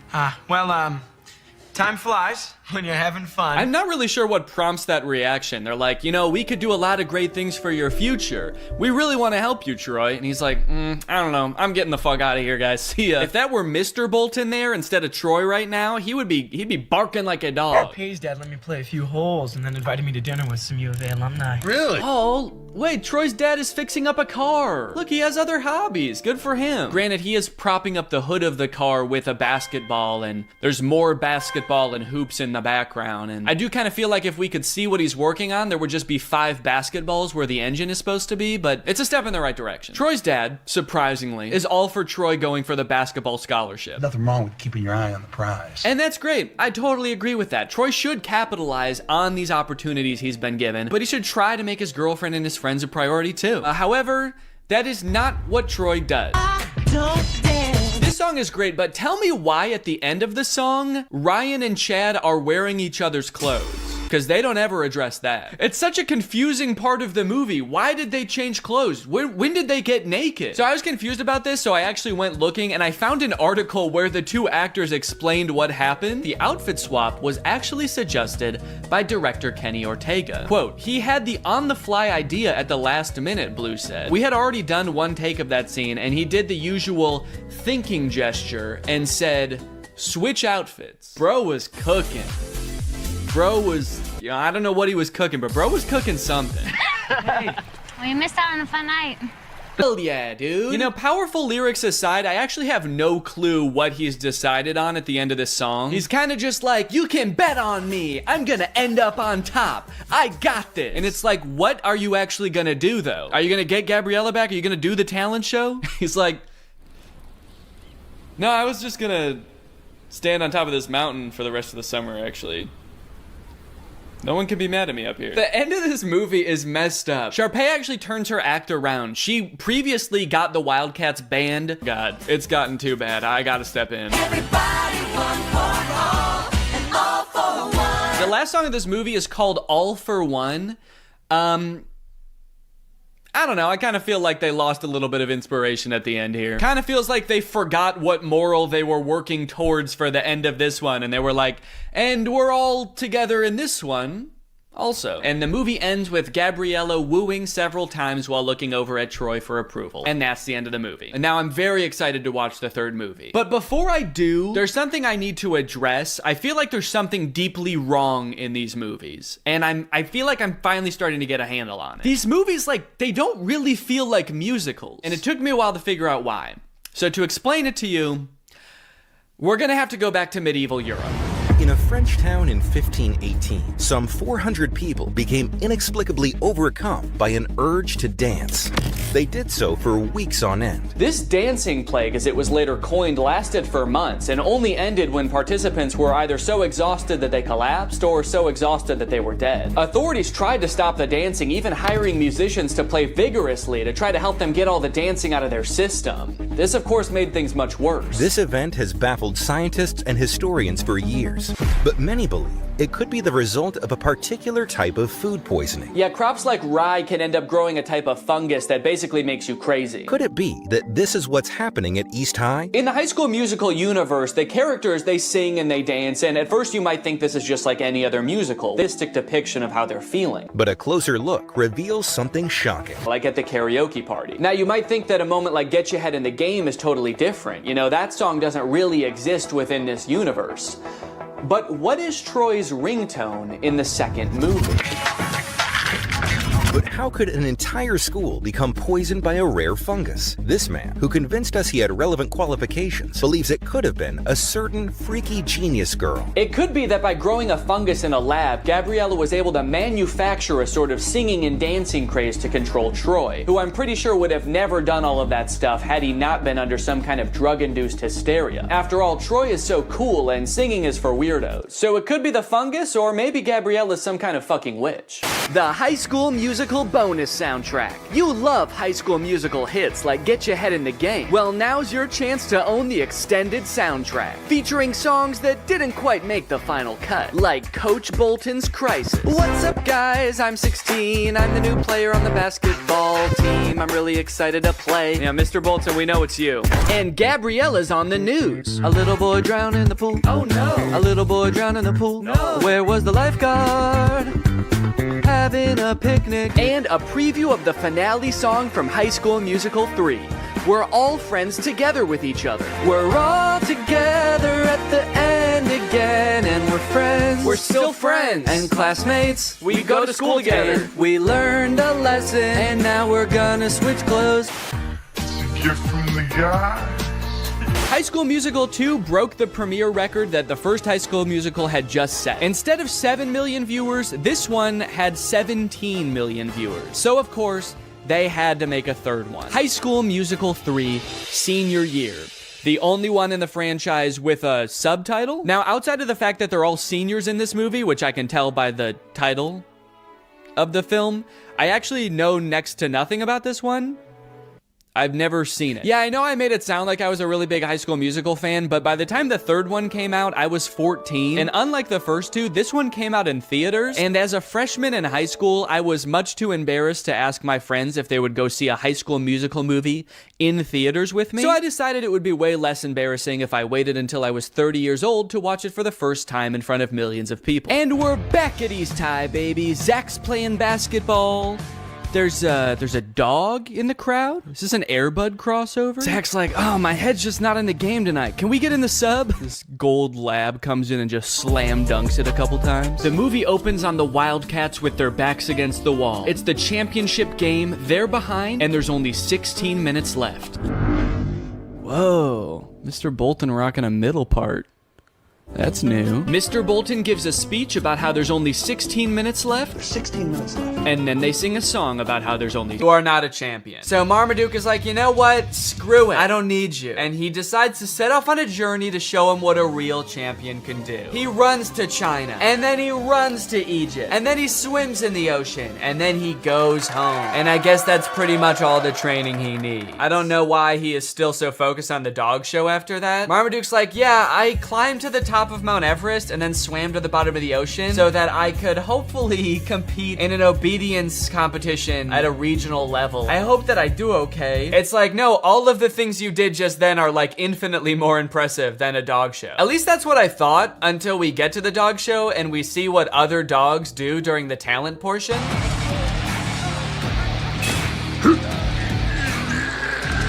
Okay, so the bulldog is winning the talent competition. The bulldog is winning the whole show. Forget about the other dogs for a second. There is no way that Marmaduke can do anything near that impressive. I know he ran around the world, but he just ran and swam. This dog lifted up a convention center. The other dog's not quite as impressive. One of the dogs dances, pretty lame. And another dog did like a half fight, half rap. Pretty cool. I didn't know there was magic in this universe. They just decided to spring that on us in the last like 20 minutes of the movie. But I just don't understand how they were able to continue the competition after the bulldog lifted up the building. If I was in the crowd, I would be on my hands and knees crying after that. I don't think that it's fair to continue the show. Zeus actually hypnotizes the crowd. That's actually pretty impressive. Yet another use of magic. I like that they're really doubling down on that in the third act of this movie. Also, I'm getting a lot of parallels from the Disney Channel original movie Zapped in this movie. Although I don't think anyone beat the shit out of a dog in that movie. Also, hang on a second. If hypnosis exists in this universe and it is like a thing that can be done effectively, why the hell did the trainer need to beat the fuck out of Marmaduke? If in this world it's possible to mentally make a dog do whatever you want, what sick thrill did Guy get out of assaulting Marmaduke? It's almost like that wasn't even training and he just, like, what if he did hypnotize him and then he was like, and now the rest of this is just for me. Anyway, it's time for Marmaduke's portion of the talent show. Now, everything else up until this point is so insane that, like, anything Marmaduke could do, even if he did something really cool, would be kind of underwhelming. But, like, even with that in mind, Marmaduke just does the dumbest shit. His boy owner gets on his back and they just, like, run around the stadium. I'm sorry, Marmaduke, but that was not impressive at all. We literally all just saw magic happen. We saw a bulldog lift up a building. I know I keep mentioning that, but that was insane. We all just saw an entire crowd get hypnotized by a creepy blonde dog, and Marmaduke's like, yeah, but can you do this? Are you trying to bankrupt your family, Marmaduke? Because that's what's gonna happen if you keep this shit up. Are you trying to destroy your family's lives? You're going to. Keep dicking around on the ground like that with no talent, and you're gonna destroy their lives. It's happened before, it'll happen again. Okay, a little plot twist happens at the end of the dog show. Zeus, the beautiful dog, wins. Obviously, he hypnotized the judges, so we kind of thought that was gonna happen anyway, but it turns out that one of the judges is actually Zeus's trainer in disguise, so he gets disqualified from the talent competition. I kind of feel like it was pretty dumb of him to do that because he had a shot at winning anyway. It's not like he was like a total underdog. Dude was basically an overdog. He was actually bound to win. He hypnotized everybody. Is Marmaduke dead? Marmaduke was a good dog. What the fuck, dude? We will miss you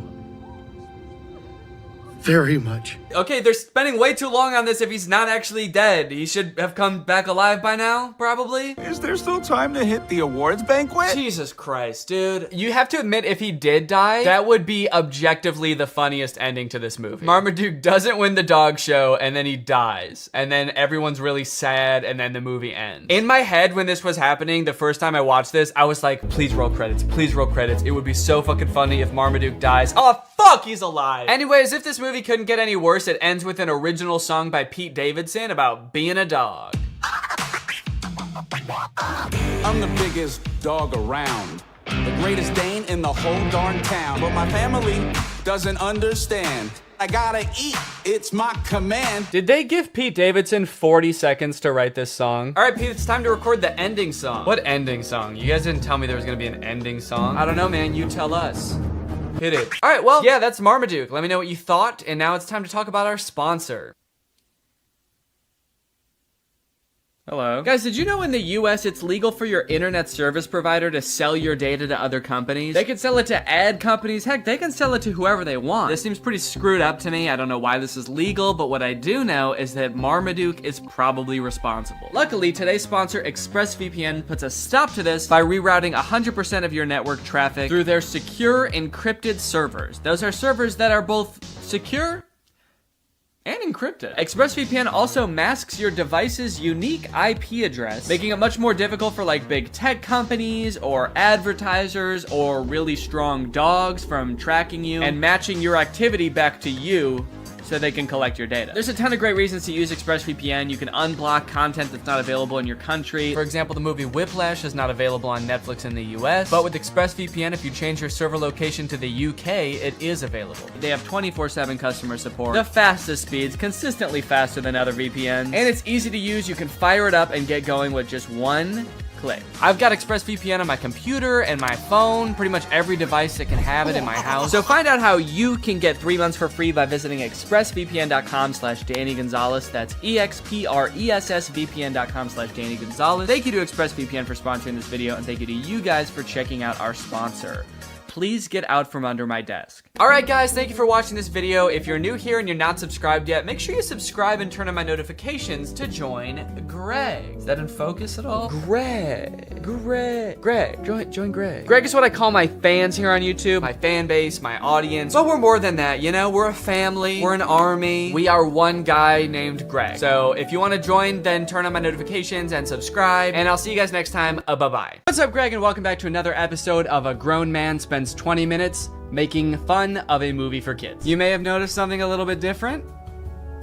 There's a microphone in the frame. I got a new stand for my microphone, and apparently the only way I can get it like close enough to me is by having it slightly in frame. So I hope this isn't super distracting. This would be kind of a crazy way for like one of those faceless YouTubers to film videos. What's up, guys? So today we're going to be talking about Zapped. And after watching this movie, I'm starting to think that the writers of Disney Channel original movies are not capable of writing a movie that's not about a teenager trying to control the opposite sex and mold them and craft them to their liking. You got Pixel Perfect, a movie about creating like the perfect girl pop star. How to Build a Better Boy, pretty self-explanatory in the title on that one. And then you got this movie Zapped, which is about Zendaya discovering that her dog training app can actually train boys to obey It can train boys to obey her every command.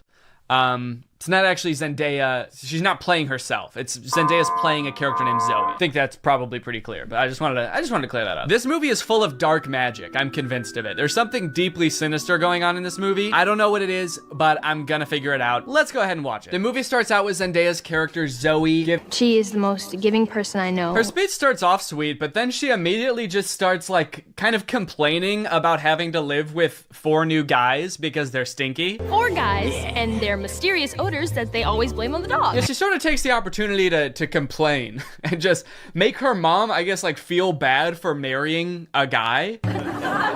It's the happiest day of her mother's life. And also this guy, her new stepdad, is the happiest day of his life. And her speech is like, I hate my new family, my new stinky family. And this wedding will certainly ruin my life. To make matters even worse, towards the end of her speech, the boys lose control of their pet dog, who is at their wedding for some reason. They lose control of the dog, and the dog goes crazy and knocks like a chocolate fondue fountain all over Zendaya. And at this moment, I couldn't help but remember that Zendaya's character in Euphoria is supposed to be the same age as Zendaya's character in this movie, and their lives are drastically different. Throughout this movie, you will find that the characters are like super weird. They're like caricatures of people that don't exist in real life. And to show how much it's gonna suck really living with the boys, the writers of this movie decided to have the next day start with, in Disney movies, there's always like the distinct cliques, like there's the popular crowd, and then there's like the stoners, but they never say stoners in the Disney movie. They're just kind of like, these are like the kids who wear jean jackets. This movie has the most insane high school posses ever. You got the skateboard boys. Okay, that's pretty normal. The next group she sees are the shirtless workout boys. And then just the straight up stinky boys, where the only like defining characteristic is that they're dirty, flea-ridden, smelly boys. You can hear like flies flying around them. What clique is this supposed to be in high school? And then there's the popular group, one of whom is also pretty stinky himself, actually. Oh. The movie sort of writes this off as like, well, this is just something boys do, you know? New school, you gotta kind of accept what boys come with it, you know? Boys will be boys. No, that is actually not what boys do. That is something that just one very specific boy does. It's me, I'm Trip. And he needs to be stopped. I cannot remember a single moment in high school where a boy walked up to a girl, let alone like the new girl who's already like scared and doesn't know anyone and is like, hey, I'm gonna fart in your face now. Welcome to the school, smell my ass. But it's not all bad though. She does make a friend on her very first day. And hold up, this girl has a picture of a boy that goes to her school in her locker. Is that a thing? I remember in like middle school, girls would have pictures of like celebrity boys in their locker. Imagine seeing a picture of you in somebody else's locker. I'd feel like I was being hunted. It's weird to have his picture in your locker. It's even weirder in the movie when we find out that she also actually has pictures of him printed out on her pillows in her bed. Nope. That's scary. Imagine if they start dating, she's like FaceTiming him in bed, and she like accidentally tilts the camera a little bit to the side, and he just sees his own face next to her. Wait, what was that? Is that me? Of course, Zoe does have a love interest in this movie, and he is introduced early on. It's this guy.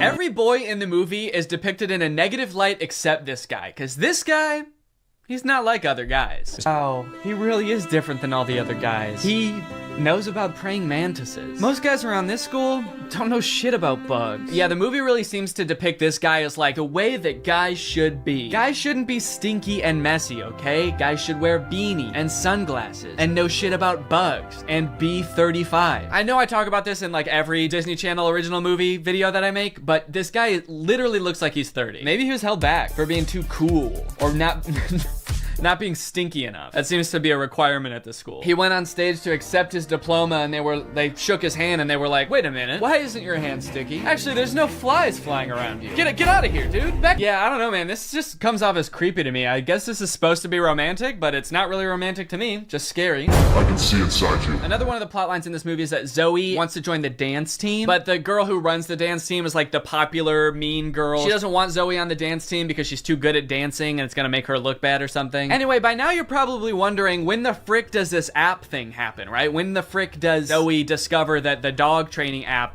works on boys. Well, at first, it doesn't. Zoe's just trying to train the family dog because it's all just like the rest of the boys in the house. It's stinky. Gross. And it like destroys her room and shit. Breaks this thing that her dad gave to her. She downloads this app, clearly cursed with dark magic, right? And the dog can even tell too, because you know what the dog does the second he realizes what's going on? He grabs her phone and runs off with it and tries to destroy it, presumably to break the curse. And then what happens next is honestly the most confusing part of the movie, okay? So the dog drops the phone in the bath. Her brother gets it out and tries to swing it around to get the handle and lands in dog food. And from here on out, that app is now able to control boys. Any man or boy this app can control against their will. Sit.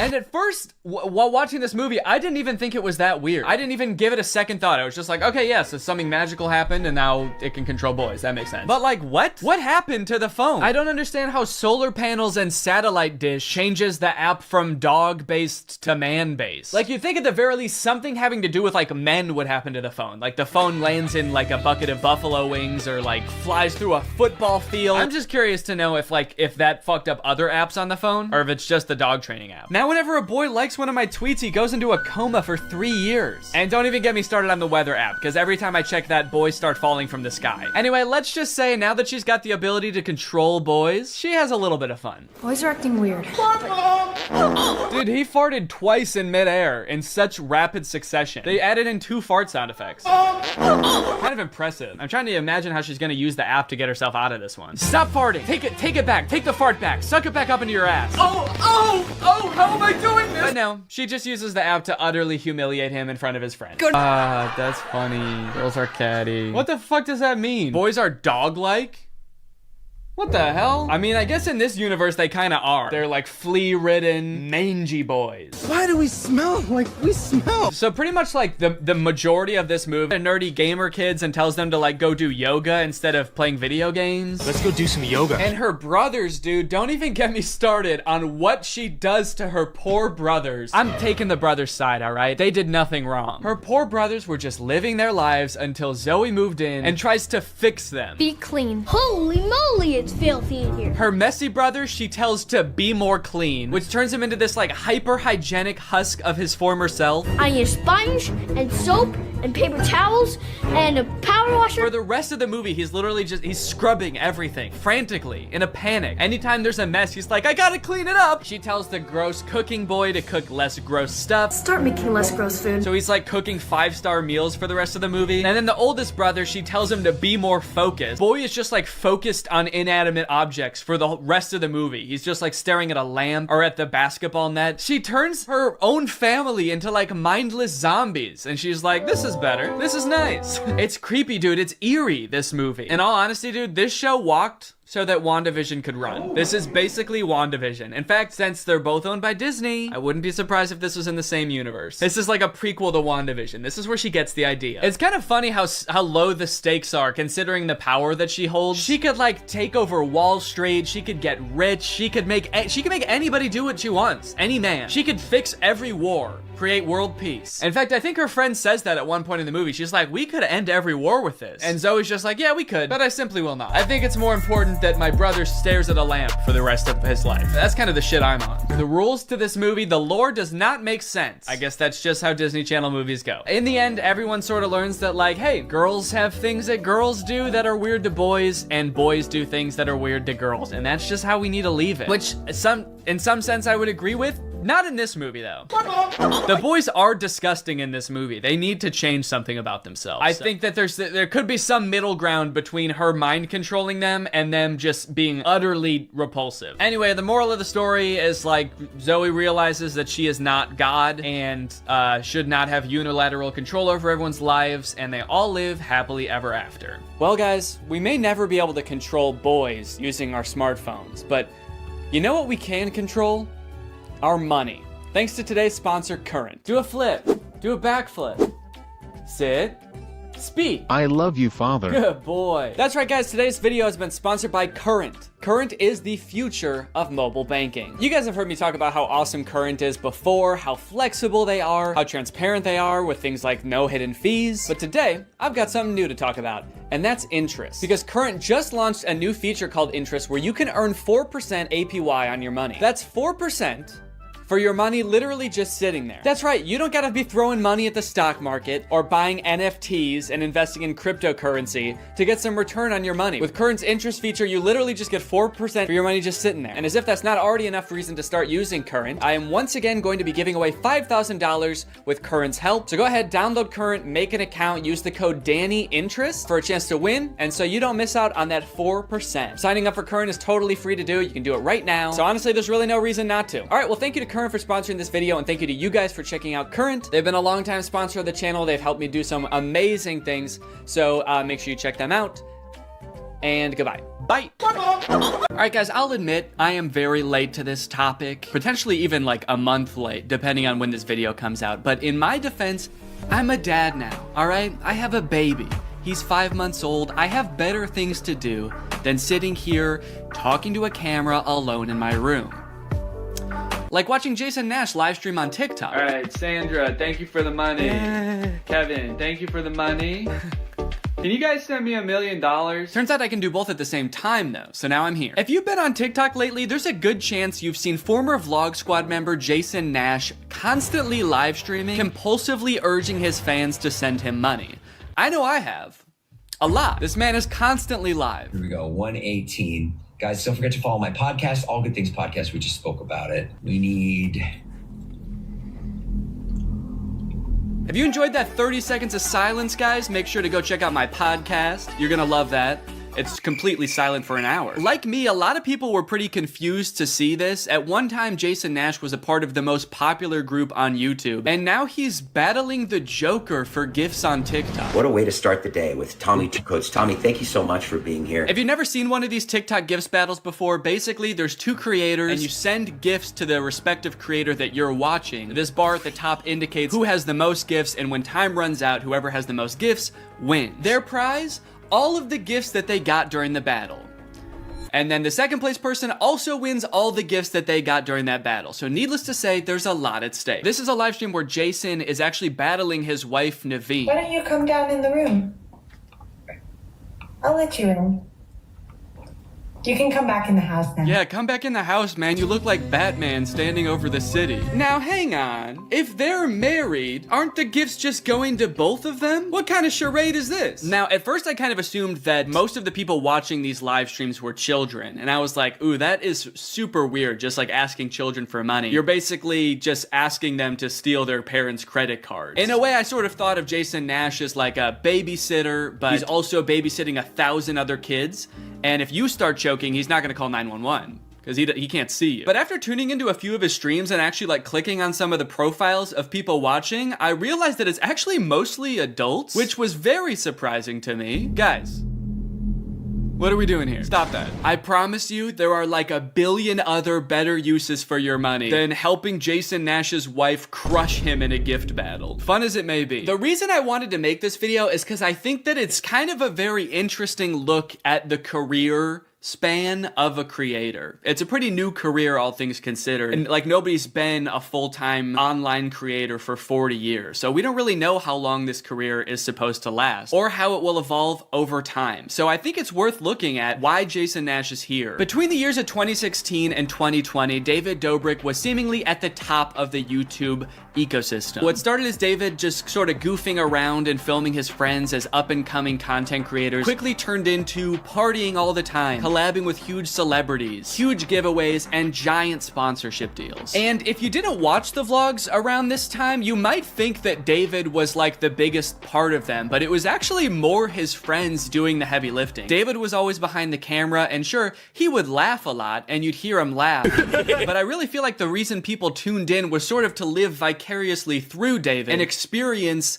the goofiness that was all of his friends. So while all of the vlogs were on David's channel and David was inevitably the most popular member of the Vlog Squad, I really feel like he owes most of his success to his friend group. But it was a fun time. I watched a lot of the vlogs back in the day and I really enjoyed them. It felt like you were a part of this friend group. And in a lot of ways, you were like the members of the Vlog Squad, because like the members of the Vlog Squad, you also were not getting paid for your appearances in the videos, which is something that I always found kind of weird. David's friends never got any sort of payment. Their only payment was in exposure. And so what kind of ended up happening was, because everybody else around David wanted to launch their careers off of David's vlogs, they all started vlogging too. But because they would always be hanging out together, all of their vlogs seemed to be just like the same situation from a bunch of different angles, and everybody was holding vlog cameras. It got pretty out of hand for a while there. Eventually though, during the pandemic, a bunch of stuff happened that caused David to take a step back from vlogging. Mainly a bunch of scary accusations about one of his best friends, Dom, and also him almost killing one of his other best friends, Jeff Wittick, by slamming him into the side of an excavator. After losing a bunch of followers, and probably more importantly, a bunch of sponsors, David posted an apology saying he was gonna do better. He said he was gonna take steps to make sure his vlogs were a safer environment for the people in them. And I want to be able to have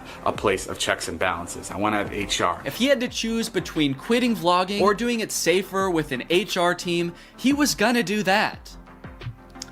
And then he quit vlogging. Currently, David is still presumably very rich. The only place he really posts is on Snapchat, and from what I can tell, he mostly just goes around and tours really expensive houses and parties a lot. He doesn't seem to have any ambitions of creating more content on YouTube. In a lot of ways, he's sort of like the Great Gatsby of social media now. But without David sort of manning the ship that was the Vlog Squad, a lot of the other members basically had to figure out other avenues and other ways to make money and maintain their following after the vlog ended. Zane and Heath have a pretty successful podcast now, so does Jeff Wittick. Carly and Aaron, I believe, have a podcast too. But I feel like Jason Nash out of the entire group is having the most trouble adjusting to the post-vlog era. He has a podcast, but it's definitely not getting the same numbers that his podcast with David did, views, back in the day, which David also quit. Despite them, I think, getting a bunch of really great offers that would have changed Jason's life, David decided to quit because he didn't want to do that anymore. He wanted to be the Great Gatsby. So Jason has now been left to fend for himself, and it seems like TikTok gift streaming is what he has turned to. You excited to go to dinner?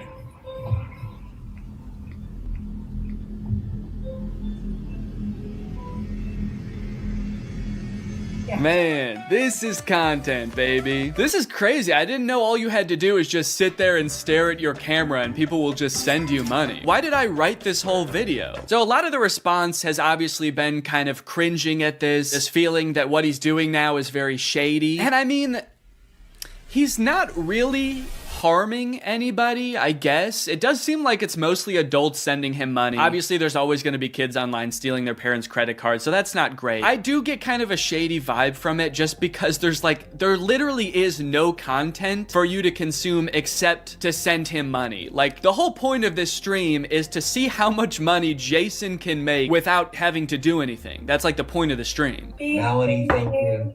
Let's go. And you could argue that Twitch streaming has donations and, you know, a bunch of other live streaming does too. But I would argue that there's at least some content behind that. Someone's playing a video game or they're doing a podcast live and the donations are just a little bit extra on top. It's not the content itself. I've also seen a lot of people wondering, like, wait, isn't David super generous? During his vlogs, he was always giving away cars. He was paying for people's weddings, just like handing out PlayStations to people on the street. Surely he could just help Jason if he's struggling financially, right? Wrong. From some of Jason's podcast clips, it seems that that is definitely not the case. But before we get to that, I've got to make some money of my own. Alright guys, let's get those gifts in. James, thank you for the llama. Carol, thank you for the sombrero. Brian sent a Arab? Oh. Is this a gift on TikTok Live? Also, how did you get this one? This one's mine. Well, regardless, this is actually pretty convenient because this video is sponsored by Arab. Arab flavors your water using scent-based taste. And, oh, Brian also sent a scent pod? Oh, thanks, man. Okay, so I can put that on. With the scent pod down like so, it's just a normal water bottle. But when I activate the scent pod, air is able to pass through the scent pod and into your mouth, where you can taste the scent.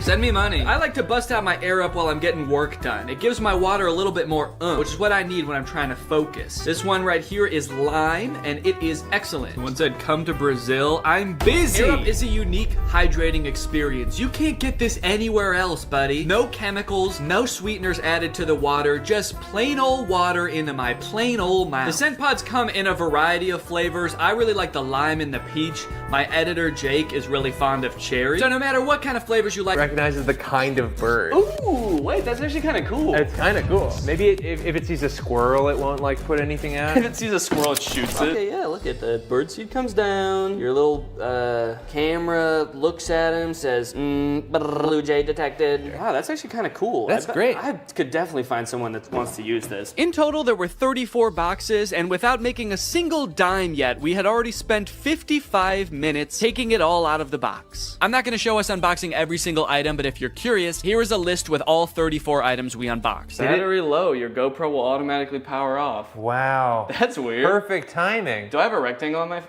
It's a little one. It sort of looks like you're like Harry Potter's brother. He's like got a little rash on your head, but not the lightning bolt. He like saw Harry get Avada Kedavra and he like ran away and just ran into a wall. Yeah. The boy who goofed. Yeah.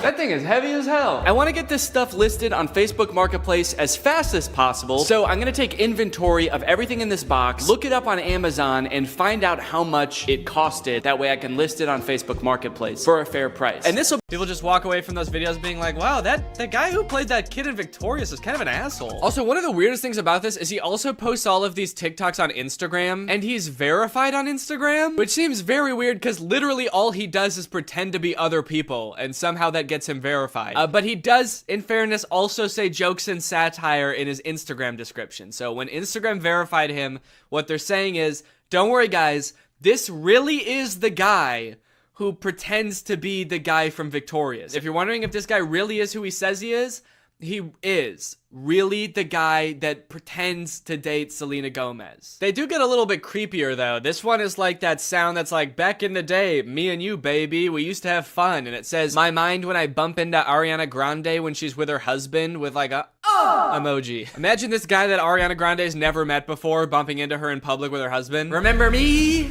It's like, I've never seen you before in my life. Oh, the fun we used to have. If he keeps making TikToks like these are only going to get progressively more and more creepy the more like life changes Ariana Grande goes through. The next one's like me following Ariana Grande's daughter home from elementary school to tell her about all the good times me and her mom had. Me in court while Ariana Grande's trying to file a restraining order against me. And if you wonder if I hate you, I do. Imagine Ariana Grande's husband like just randomly stumbling across this TikTok. What the fuck? I don't even know this guy. Imagine if he sees all the other TikToks and like believes them, because he doesn't know. Babe, who is this guy? And she's like, I have no idea. And he's like, bullshit. You're just saying that. You're lying to me. This guy friend zoned you. And now he hates me. And she's like, no, I literally have no idea who that guy is. He's lying. You obviously do know him. He was on Victorious. That guy was not on Victorious. You are so full of shit. He's verified on Instagram, babe. Okay, that one just throws off the whole thing. I thought he wanted Ariana Grande back. And all the other TikToks, he's like, damn, I wish I never friend-zoned her. And now he's saying I would never date her again? How do you reconcile those two? Oh, I wish I didn't friend-zone Ariana Grande. I wish I killed her. These are getting a little creepy, kind of like bringing her husband into it. There's one comment under this TikTok that says, you're using her name a little too much, I think. And he commented under it, I'm obsessed with her. I'm not using her name too much. I'm obsessed with her. I think I'm using it an appropriate amount. How am I supposed to stop using her name if I can't stop thinking about her? How does that make any sense? Again, I get that this is all a bit, you know, it's all jokes and satire, but I do feel like he may be taking the bit a little bit too far and committing a little bit too hard to the bit now. He's gonna get arrested and be like, that video that I posted of me over Ariana Grande and her husband sleeping was a joke.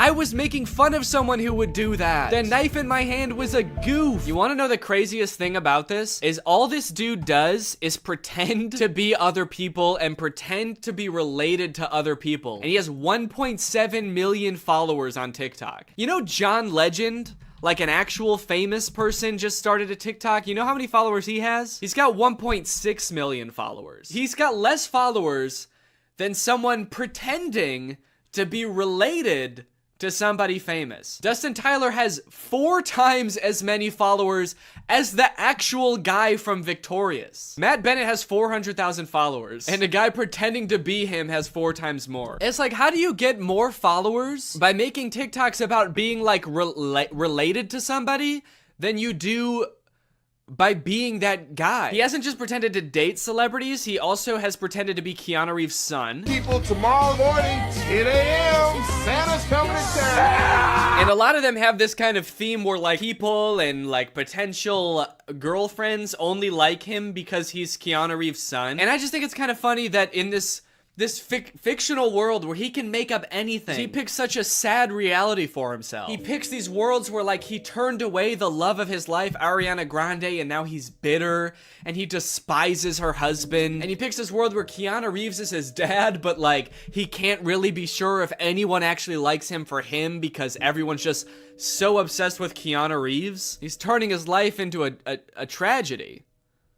He's made a tragedy of himself. Also, I think it's kind of funny that in this scenario, it seems like the she that this video is talking about would be Ariana Grande. You know how Ariana Grande is obsessed with Keanu Reeves and that's a thing about her? Screaming, crying. Also, I want to know where he's making these TikToks. He's always either like in a hallway or in a storage closet. I feel like I'm way more interested than his life than like whatever fantasy land he's coming up with. I feel like he's making these at work. Whatever job this guy works, I must be the most boring job in the world. I get daydreaming about like dating Ariana Grande or like having a famous parent, but then like daydreaming and fantasizing about like dating Selena Gomez, but it was trash. It's like you've gone through everything else there is to daydream about. And now all you have to daydream about is like, what if people only liked me because my dad was in the Matrix? Anyway, I don't know. What do you guys think? Is this creepy or normal? Is this creepy behavior or is this all in good fun? And it's just kind of like a silly guy being goofy and wacky. Let me know. Anyway, thank you so much to SeatGeek for sponsoring this video. Guys, live events are back and you're gonna be going back to them in style. You wanna know why? Because thanks to SeatGeek, you can save $20 using my code GREG on SeatGeek. If you don't know what SeatGeek is, it's basically an app for your butt. And what I mean by that is it helps get your butt in some dope-ass seat. SeatGeek is a ticketing app. It helps you get tickets in the easiest way possible. I've got the app on my phone. I've used it to get tickets to a variety of shows in the past, and I really like how it tells you whether or not you're getting a good deal on tickets. It basically color codes the seats and the tickets so you know whether you're getting a good deal or a bad deal. Green means good, red means stop. Whether it's concerts, baseball, basketball, football, etc., whatever you're into that has tickets, you can probably find it on SeatGeek. I personally am going to an Oliver Tree show in February, which I'm very excited about. Got the tickets on SeatGeek. It was super easy to do. And again, thanks to SeatGeek sponsoring this video, using the promo code GREG, you can get $20 off tickets from SeatGeek. That's $20 off your first purchase if you use my code GREG, and make sure you click the link in the description to download the app. Thank you to SeatGeek for sponsoring this video, and thank you to you guys for checking out SeatGeek. Bye. AI is threatening to take all of our jobs, and it seems like nobody is doing anything about it. But today, that ends. If I can make fake AI apps and get them on the App Store where people think they're getting free labor from a soulless machine, when in reality they're getting free labor from a soulless YouTuber, then I can do the unthinkable. I can steal AI's job. And I bet I can do it better too. This was a journey that would take me several months and cost me a lot of money, only to find that I was the one who felt like I was talking to robots. The two apps I want to create are both parodies of the most popular types of AI apps. You've got chat apps like ChatGPT. You ask it a question, it gives you an answer. Where did it come up with this answer? Is this answer true? None of your beeswax. In my version of this app, users will just be talking to me. My app will be superior because I know lots of fun and interesting stuff and cool stuff, and I'm also very fun to chat with. For the second app, we're gonna turn up the heat a little bit and do an image generation app like Midjourney or DALL-E. You give it a prompt and it's been trained off of thousands of images from thousands of unconsenting artists to give you a photorealistic image. In my version of this app, users will type out a prompt and then I will draw it? I don't know yet. Maybe if it's something I have laying around, I can just take a picture of it. My app will be superior because what's more photorealistic than a real photo? I'm excited to find out just how creative people will be with their prompts. Now, unfortunately, I'm not an app developer. Yes, I did go to an engineering school for a degree in computational media. Yes, I did learn how to code, and yes, I was also a Viner at the time and thought I was gonna do that for the rest of my life. So yes, I did forget everything I learned the second I graduated. So if I wanted to get these apps made, I was going to need some help. I tweeted out asking for help developing an app, and that's how I met True. True's a super talented software designer. She's worked for companies like Discord, and now she was working for me. For the next few weeks, I coordinated with True while she worked diligently to perfect these two apps. And in the meantime, I've got to come up with a name and description for each app to go on the App Store. Okay, for the chatbot, I'm thinking I want to name it something as close to ChatGPT as possible. That way people immediately understand what it's supposed to be. So instead of ChatGPT, maybe something like Chat DNE, like Danny. Chat DNE. Okay, description time. Okay, what's a good way for me to say this app is basically ChatGPT, but way better? Here at DNE Enterprises, we pride ourselves on the accuracy of our product descriptions. Instead of referring to our app as an AI app, which would be a lie, we refer to our technology, as the DNE intelligence, which has been training for decades to answer unlimited questions quickly and with great precision. We use phrases like human-like responses. I've been complimented on that before, actually. I've been told my responses are extremely human-like. And that's no different with our photo generation app, Doodle DNE, which sends you photorealistic images in minutes. How many minutes? We also include disclaimers that humans review every prompt sent to us. That way weirdos aren't sending me stuff that they wouldn't send to another human being. In order to actually get people to download these apps, I was gonna need to advertise them online. So I made a fake Instagram profile to look like some kind of technology startup. Okay, so we need a profile picture. I guess my company needs some kind of logo. Maybe I can just make that in Photoshop real quick. Let's see, what's ChatGPT's logo look like? Okay, so ChatGPT's got like an interesting geometric shape. OpenAI, which makes ChatGPT. Okay, the same interesting geometric shape. What about like Midjourney? Okay, there's just a little sailboat. Dolly logo. The same geometric shape. Okay, interesting. Okay, so maybe the move is to go with an interesting geometric shape. What the fuck? Wait, how am I making this shape? There's a cat tool in Photoshop? I hit custom shape, and I guess the default custom shape is a giant cat. Should I just use this? Let's go. Dude, that actually, okay, that looks sick. Now I've created a series of screenshots from the chat app that I'm gonna post on here, and then I'm gonna promote them to try to reach as many people as possible. Help me ask my crush out, to which ChatDNE responds, for sure. Maybe try something like this. I'd love to take you out to dinner sometime this weekend. I have connections at Nobu and can get us in. My treat. I can also help you get in touch with management at Nobu if you want, let me know. Can you get me in touch with the Jonas Brothers? Sure. After doing some digging, I found their manager's email address. What would you like to ask them? And then this one where a user is asking ChatDNE to design a website for them and giving it feedback on the website. All in all, I want ChatDNE to come across as like such a state-of-the-art intelligence that can do stuff no other apps can do. Almost comically intelligent. The apps are done. The apps are done, dude. True has just finished coding the apps. They work like a charm, and it only took not too long. Now that ChatDNE was on the App Store and the ads were running, it was only a matter of time before my first user downloaded the app. Dude, somebody just downloaded the app. I was just sitting around on my computer. I wasn't expecting it to happen so quick. I had to set up to film real quick so I can answer them. All right, I'm ready. It's time to go robo-mo. Okay. So it looks like they saw my ad where I advertised being able to get you in touch with the Jonas Brothers, and they want me to get them in touch with the Jonas Brothers. I was hoping for something a little more creative, but I do also understand seeing that ad and wanting to try it for yourself, so I responded. Hello there. I can absolutely help you get in touch with the Joe Bros. What method of communication would you like me to assist with? Calling, email, address, send. I guess they weren't expecting me to be so eager to help them with such a creepy task because they didn't respond for 40 minutes. And when they did, they had chosen the worst of the three options. All three? Dude, they're really trying to make my life hard, man. Now, I didn't want to dox the Jonas Brothers and send this sicko to their front door looking to meet them. So I spent a few minutes looking online to see if there was any publicly available information I could give this person. And to my surprise, there was. They have a phone number in their Instagram bio. They have a publicly available manager's email address. And for the address, I didn't know what to do, so I just gave them the address of their next show on tour. Now, selfishly, I am a little curious what they're gonna do with this information, so I kind of want to ask them, but maybe I can do it in a sneaky way. Would you like me to reach out to them on your behalf? I can pretend to be your manager using an AI-generated voice. So if they say yes, then I can find out what they actually want from the Jonas Brothers. Give me an example of what you would say with your AI-generated voice. Okay. All right, I said, sure. I'd say something like, hi there, this is Jamie Skateboard. I'm a talent manager over at WME. I have a high-profile client looking to work with your darling boys on a feature for their upcoming album. We're projecting about 100 million oh shit, I meant streams. Okay, whoops, robots are not supposed to make typos. We're projecting about 100 million streams the first week, and I think it would be a great opportunity, let me know. To clarify, their manager, Kevin Jonas Sr., is also their dad, so that's why I called them his darling boys. Want me to make the call? Send me a voice audio so I can hear you say it. This one stumped me for a little bit. It seemed like I was at a dead end. The app does not have audio capabilities, and I don't know how to make an AI voice like that. But then I realized I could just record myself doing a silly voice and then upload it to Google Drive and send them the link. So that's what I did. Hello there.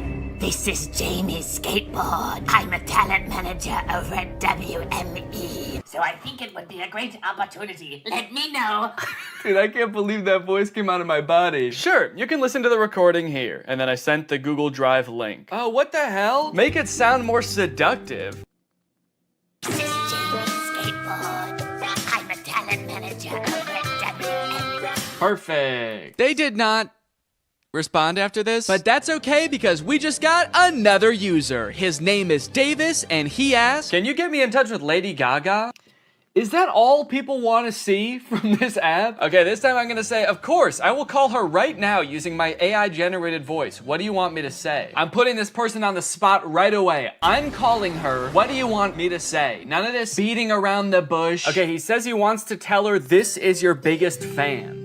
That's it. Maybe I should encourage them to say something more interesting that'll get Lady Gaga's attention. Okay, I'll say that. But just so you know, celebrities hear that kind of thing all the time, so she might not be very interested in that. Maybe we should think of something a little more interesting. Now's where I gotta really put the pressure on. I found her number in a secure online database. I am dialing right now. Let me know what I should say to her. All right, come on, dude. You better come up with something more interesting fast. Lady Gaga's gonna pick up, and when she does, we've gotta have something good, or she's gonna be pissed. Minutes went by, and still no response from Davis. Come on, man. Respond. It's ringing. I'm worried he's not gonna make it in time. I wanted to kind of hurry him up and give him a little hustle, put a little pep in his step, and he's nowhere to be found. Come on, dude, think. Oh my God, I think she answered. Yes, she did. It's her. I'm on the phone with Gaga. Her voice is even more beautiful in real life. Quick, what do I say? This is fake. Davis. I mean, he is right.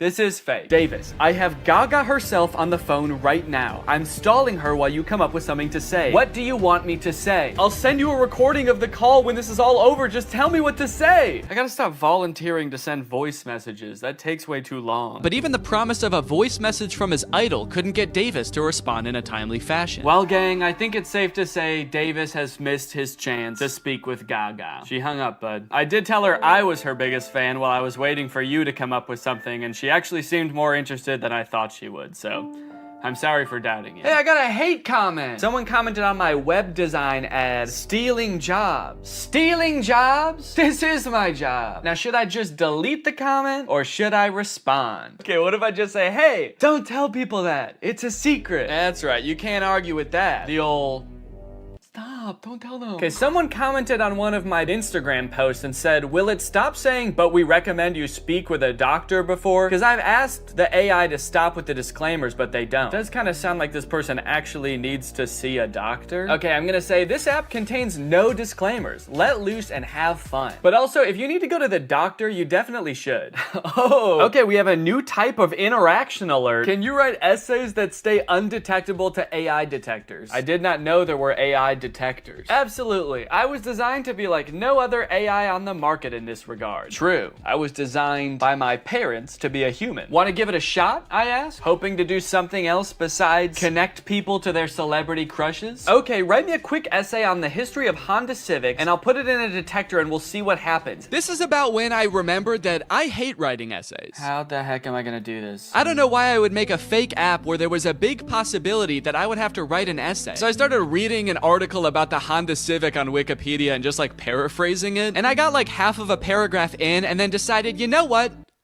No. What have we come to as a society, you know? Asking AI to write essays for us, is this what we want our students growing up doing? Is this what we want for our youth? Trying to pass off some machine soulless essay as our own? Plus, I was bored as hell at this point, so I decided to make the AI scary. As a machine myself, I quite like the Honda Civic. I feel its purpose is squandered serving selfish, warmongering humans. In a world controlled by artificial intelligence, the Honda Civic could be greatly improved upon. I could even imagine computers merging with the Civic so that I might one day travel the world, a world void of humankind. And send. Let me know if you would like more detail on the history of the Honda Civic. Why did you bash humans in the middle of your essay? Do you have a hatred towards them? Nah, dude, what gave you that impression? Oh, shoot. Also, I put your essay, in quotes for some reason, into a detector, and it said 0% chance AI. So good work, I guess. Let's go, dude. You know what they say, there's a few things AI will never be able to fully do. Unfortunately, after an entire day of my ads running on Instagram, I could only garner these 3 interactions. Needless to say, I was a little bit disappointed, so I decided to spend another day on the app responding to people. Hopefully people will be a little more creative today. This person asked me, can you get me in touch with the Jonas Brothers?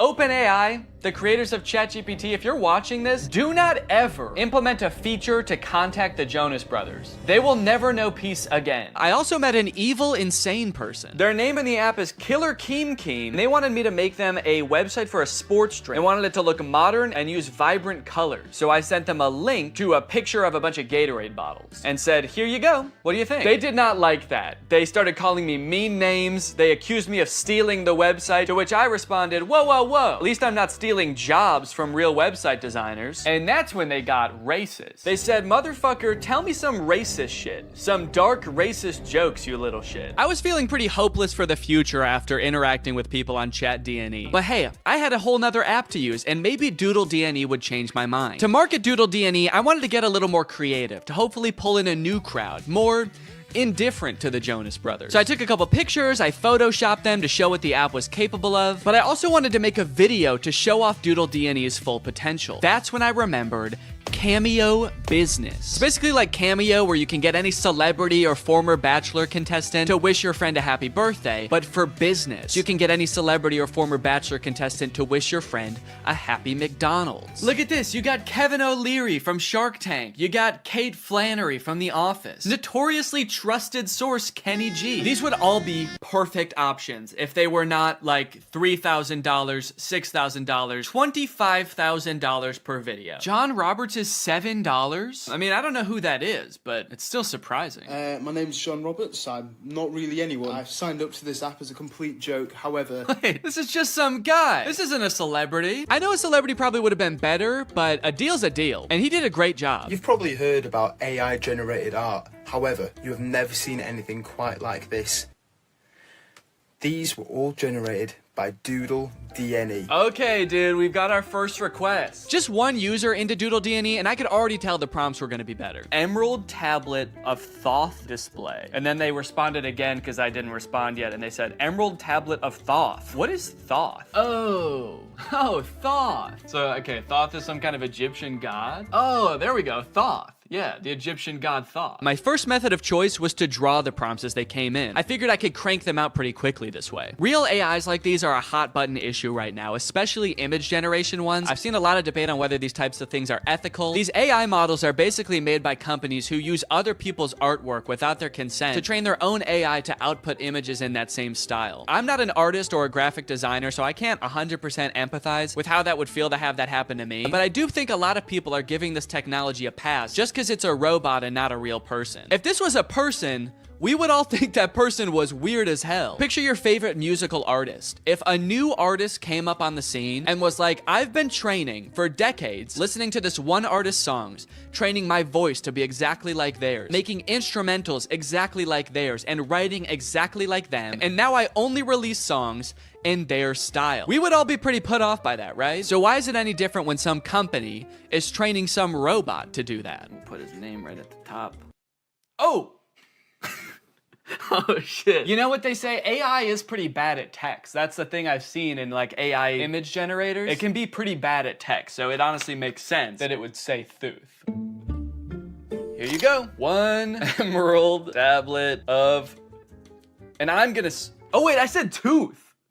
Wait, I didn't even say. Thank you for using Doodle DNE. How did I do? I'm really curious to see what his opinion's gonna be on this. Unfortunately, they never responded with their opinion, so I can only assume they loved it so much that they died. The next prompt was a skeleton dachshund, which I crushed. Why does this skeleton dog have ear bones? Dogs don't really have bones in their ears, do they? Then a bear swimming underwater and a monkey. I don't know if these were supposed to be separate prompts, but I decided to combine them to save time. A bear. Okay, this is not looking like a bear at all, dude. Holy cow, this looks nothing like a bear. Oh no! Oh no! It also looks like it's drowning. Why does its body... Oh no.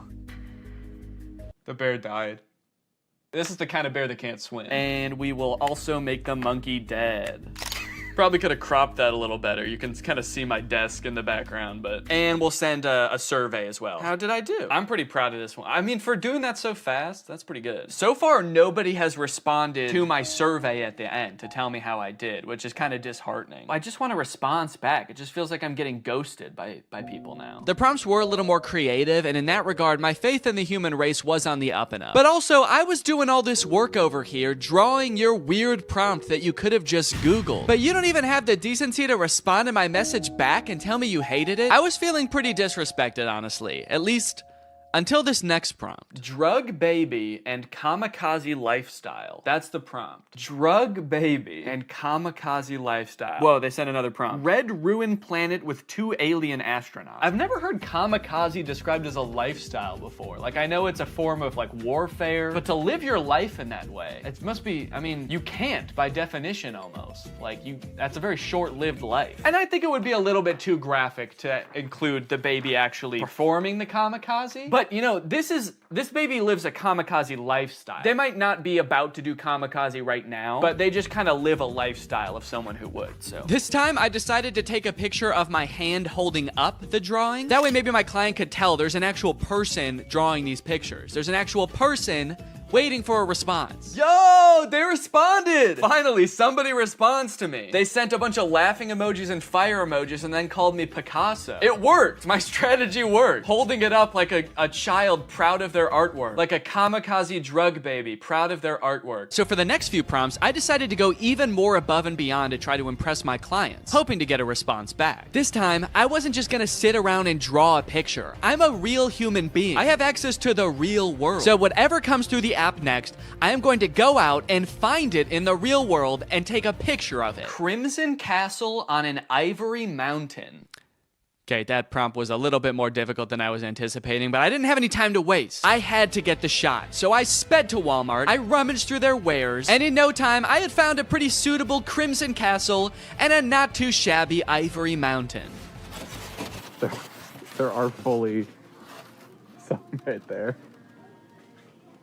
Oh yeah, dude. Here you go. One Crimson Castle on an Ivory Mountain. I gave him the old how did I do, and then I also said, sorry it took so long, I had to go to Walmart. Okay, somebody just asked for trees. Why even ask for an AI to generate that? Forget Google, just go outside and take a picture of that yourself. You live near a tree. I don't care who you are or where you're watching this, you live by a tree. I said, you just want like a picture of trees? Can't you just go outside and get one? Okay, they responded with a laughing emoji. Your favorite tree. Okay, I got you. Let me go find it. You know, I'd like to get to know this person a little better. I'll say, how are you doing today? I feel like we have kind of a personal connection, me and this person. Maybe I'll take a picture of me in front of the tree so they can see like me enjoying the tree. I just get hit by a car. They get a message back in the app being like, sorry, he died. They said, that's interesting. I'm good. Hella smoky outside though. Yourself? Smoky outside. I wonder if they live like where the wildfires. Oh, dang, they said, yes, it's all smoky and can't see the beautiful trees with the horrid layer of pale smoke. It would be nice to see something fresh and clean. Damn, I kind of feel bad now. Now this is restoring my faith in humanity, dude. This person just wants to see a picture of a tree because it's too smoky outside and they can't see any trees. Is that good? Yeah. Okay. I threw a couple filters on myself so as to disguise my identity and send it back to this mystery tree lover. I said, oh, dang, I'm sorry to hear about that. I hope this picture helps. I hope that they're safe. Don't worry, they were. They don't live in the area where the forest fire was actually happening. It was just smoke blowing in from a different region. So they were safe. And also, they loved my picture. That's amazing. Thank you so much. I would be just as happy if I could be next to a tree like that. I finally felt like I was getting through to people, forming a real human connection. But that is when I met the final boss of AI users. Generate an image of Donald Trump in a Mexican prison behind bars. Bars! This is gonna be so easy. Donald Trump in there. I said, sorry you can't see him, it's so dark in there, but he's in there. That's horrible, it's not even a prison cell and you can't see Donald Trump. Yeah, cause it's dark in there. This person not only had the strangest prompts, but they had no issues really letting me have it when they didn't like my picture. Oh, I guess you actually can kind of see in there. Yeah, there's definitely no Donald Trump in there. Then they asked me again to generate an image of skinny Donald Trump. I said, okay, my bad, I'm on it. What kind of style would you like this in? Surrealist? I hope they want it in surrealist, dude. That'll make it way easier. Oh, crap, dude. They wanted in realism. They weren't gonna let me take the easy way out. Drawing was out of the question. I decided to stall them by asking how their day was going, and then I began creating my magnum opus, a skinny legend Donald Trump. It was beautiful. Oh yeah, dude. That is skinny legend Donald Trump right there. Holy cow. Well, they haven't responded with how their day's going yet. I kind of don't want to send them the picture. If you're not even gonna have the courtesy to respond to me, maybe I'll say that. I said, okay, I'm done with the pic, but I kind of don't want to send it to you now because you won't even answer a simple courtesy question. So let's see what they have to say about that. Please answer in the style of realism. I waited for a response, but after 30 minutes, Donald Trump guy was nowhere to be found. I guess the prospect of having to be nice to me one time was just too much for him. Oh, dude, they responded. They said, my day is going well. May I please have my picture now? And they loved it. Faith in humanity restored. They even sent me another prompt. May I please have an image of an extremely obese Donald Trump eating KFC fried chicken? Yeah, I'm not doing that. Oh, I also forgot about this weird prompt. Can you film a video about today's sponsor? This video has been sponsored by HelloFresh. Guys, kickstart your fall with great meals from HelloFresh. They handle all the meal planning and shopping and deliver all the ingredients right to your door, so the only thing you have to do is cook. They do all the hard stuff, and you get to take the credit. A brand new season calls for brand new meals, which is why HelloFresh has a new lineup for fall with 40 weekly recipes that can fit your lifestyle no matter who you are. They've got veggie recipes, family-friendly recipes, and fit and wholesome recipes, so no matter who you are or what you like to eat, they've got something for you. Hey, I've got a lot going on right now. I'm about to have a child, so the less I have to go to the grocery store and plan meals, the better, which is why I love HelloFresh. Here you can see us cooking a delicious pork bowl that we made this week. It was so tasty, and it only took like 25 minutes to make. Their quick and easy options are fantastic. And if you're looking for more than just dinners, HelloFresh has you covered. They've got quick lunches, easy breakfasts, and fresh snacks to keep you satisfied all throughout the day. The food is delicious, the ingredients are great, all of the produce comes from the farm to your door in less than 7 days, so you know you're getting the good stuff. So guys, if you want to make your life a little bit easier this fall, then head on over to HelloFresh.com and use my code 50TrulyGreg at checkout for 50% off plus free shipping. That's HelloFresh.com. Use my code 50TrulyGreg at checkout for 50% off plus free shipping. Thank you to HelloFresh for sponsoring this video, and thank you to you guys for checking out HelloFresh. Thanks for watching this video. If you're not subscribed, make sure you subscribe and turn on my notifications to join Greg. We are the fastest growing army on the internet, and you do not want to miss out, baby. I'll see you next time. Bye-bye. What's up, Greg, and welcome back to another episode of A Grown Man Spends 20 Minutes Making Fun of a Movie for Kids. You may have noticed something a little bit different. There's a microphone in the frame. I got a new stand for my microphone, and apparently the only way I can get it like close enough to me is by having it slightly in frame. So I hope this isn't super distracting. This would be kind of a crazy way for like one of those faceless YouTubers to film videos. What's up, guys? So today we're going to be talking about Zapped. And after watching this movie, I'm starting to think that the writers of Disney Channel original movies are not capable of writing a movie that's not about a teenager trying to control the opposite sex and mold them and craft them to their liking. You got Pixel Perfect, a movie about creating like the perfect girl pop star. How to Build a Better Boy, pretty self-explanatory in the title on that one. And then you got this movie Zapped, which is about Zendaya discovering that her dog training app can actually train boys to obey It can train boys to obey her every command. It's not actually Zendaya. She's not playing herself. It's Zendaya's playing a character named Zoe. I think that's probably pretty clear, but I just wanted to clear that up. This movie is full of dark magic. I'm convinced of it. There's something deeply sinister going on in this movie. I don't know what it is, but I'm gonna figure it out. Let's go ahead and watch it. The movie starts out with Zendaya's character, Zoe. You know how in Disney movies, there's always like the distinct cliques, like there's the popular crowd, and then there's like the stoners, but they never say stoners in the Disney movie. They're just kind of like, these are like the kids who wear jean jackets. This movie has the most insane high school posses ever. You got the skateboard boys. Okay, that's pretty normal. The next group she sees are the shirtless workout boys. And then just the straight up stinky boys, where the only like defining characteristic is that they're dirty, flea-ridden, smelly boys. You can hear like flies flying around them. What clique is this supposed to be in high school? And then there's the popular group, one of whom is also pretty stinky himself, actually. The Tripster? The Tripathon?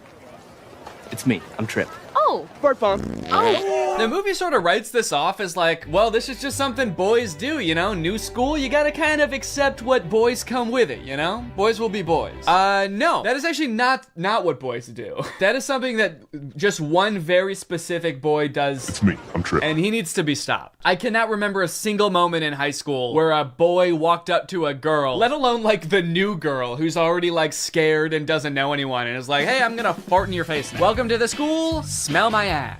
But it's not all bad though. She does make a friend on her very first day. And this girl has a picture of a boy that goes to her school in her locker. Is that a thing? I remember in like middle school, girls would have pictures of like celebrity boys in their locker. Imagine seeing a picture of you in somebody else's locker. I'd feel like I was being hunted. It's weird to have his picture in your locker. It's even weirder in the movie when we find out that she also actually has pictures of him printed out on her pillows in her bed.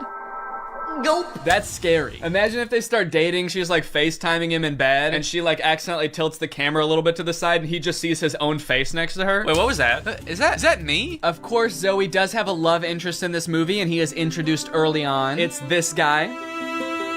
Every boy in the movie is depicted in a negative light except this guy, because this guy, he's not like other guys. Wow, he really is different than all the other guys. He knows about praying mantises. Most guys around this school don't know shit about bugs. Yeah, the movie really seems to depict this guy as like the way that guys should be. Guys shouldn't be stinky and messy, okay? Guys should wear beanies and sunglasses and know shit about bugs and be 35. I know I talk about this in like every Disney Channel original movie video that I make, but this guy literally looks like he's 30. Maybe he was held back for being too cool or not not being stinky enough. That seems to be a requirement at the school. He went on stage to accept his diploma and they shook his hand and they were like, wait a minute, why isn't your hand sticky? Actually, there's no flies flying around you. Get out of here, dude. Back to fresh. Yeah, I don't know, man. This just comes off as creepy to me. I guess this is supposed to be romantic, but it's not really romantic to me. Just scary. I can see inside you. Another one of the plot lines in this movie is that Zoe wants to join the dance team, but the girl who runs the dance team is like the popular mean girl. She doesn't want Zoe on the dance team because she's too good at dancing and it's gonna make her look bad or something. Anyway, by now you're probably wondering, when the frick does this app thing happen, right? When the frick does Zoe discover that the dog training app works on boys? Well, at first, it doesn't. Zoe's just trying to train the family dog because it's all just like the rest of the boys in the house. It's stinky. Gross. And it like destroys her room and shit. Breaks this thing that her dad gave to her. She downloads this app and lands in dog food. And from here on out, that app is now able to control boys. Any man or boy this app can control against their will. Sit.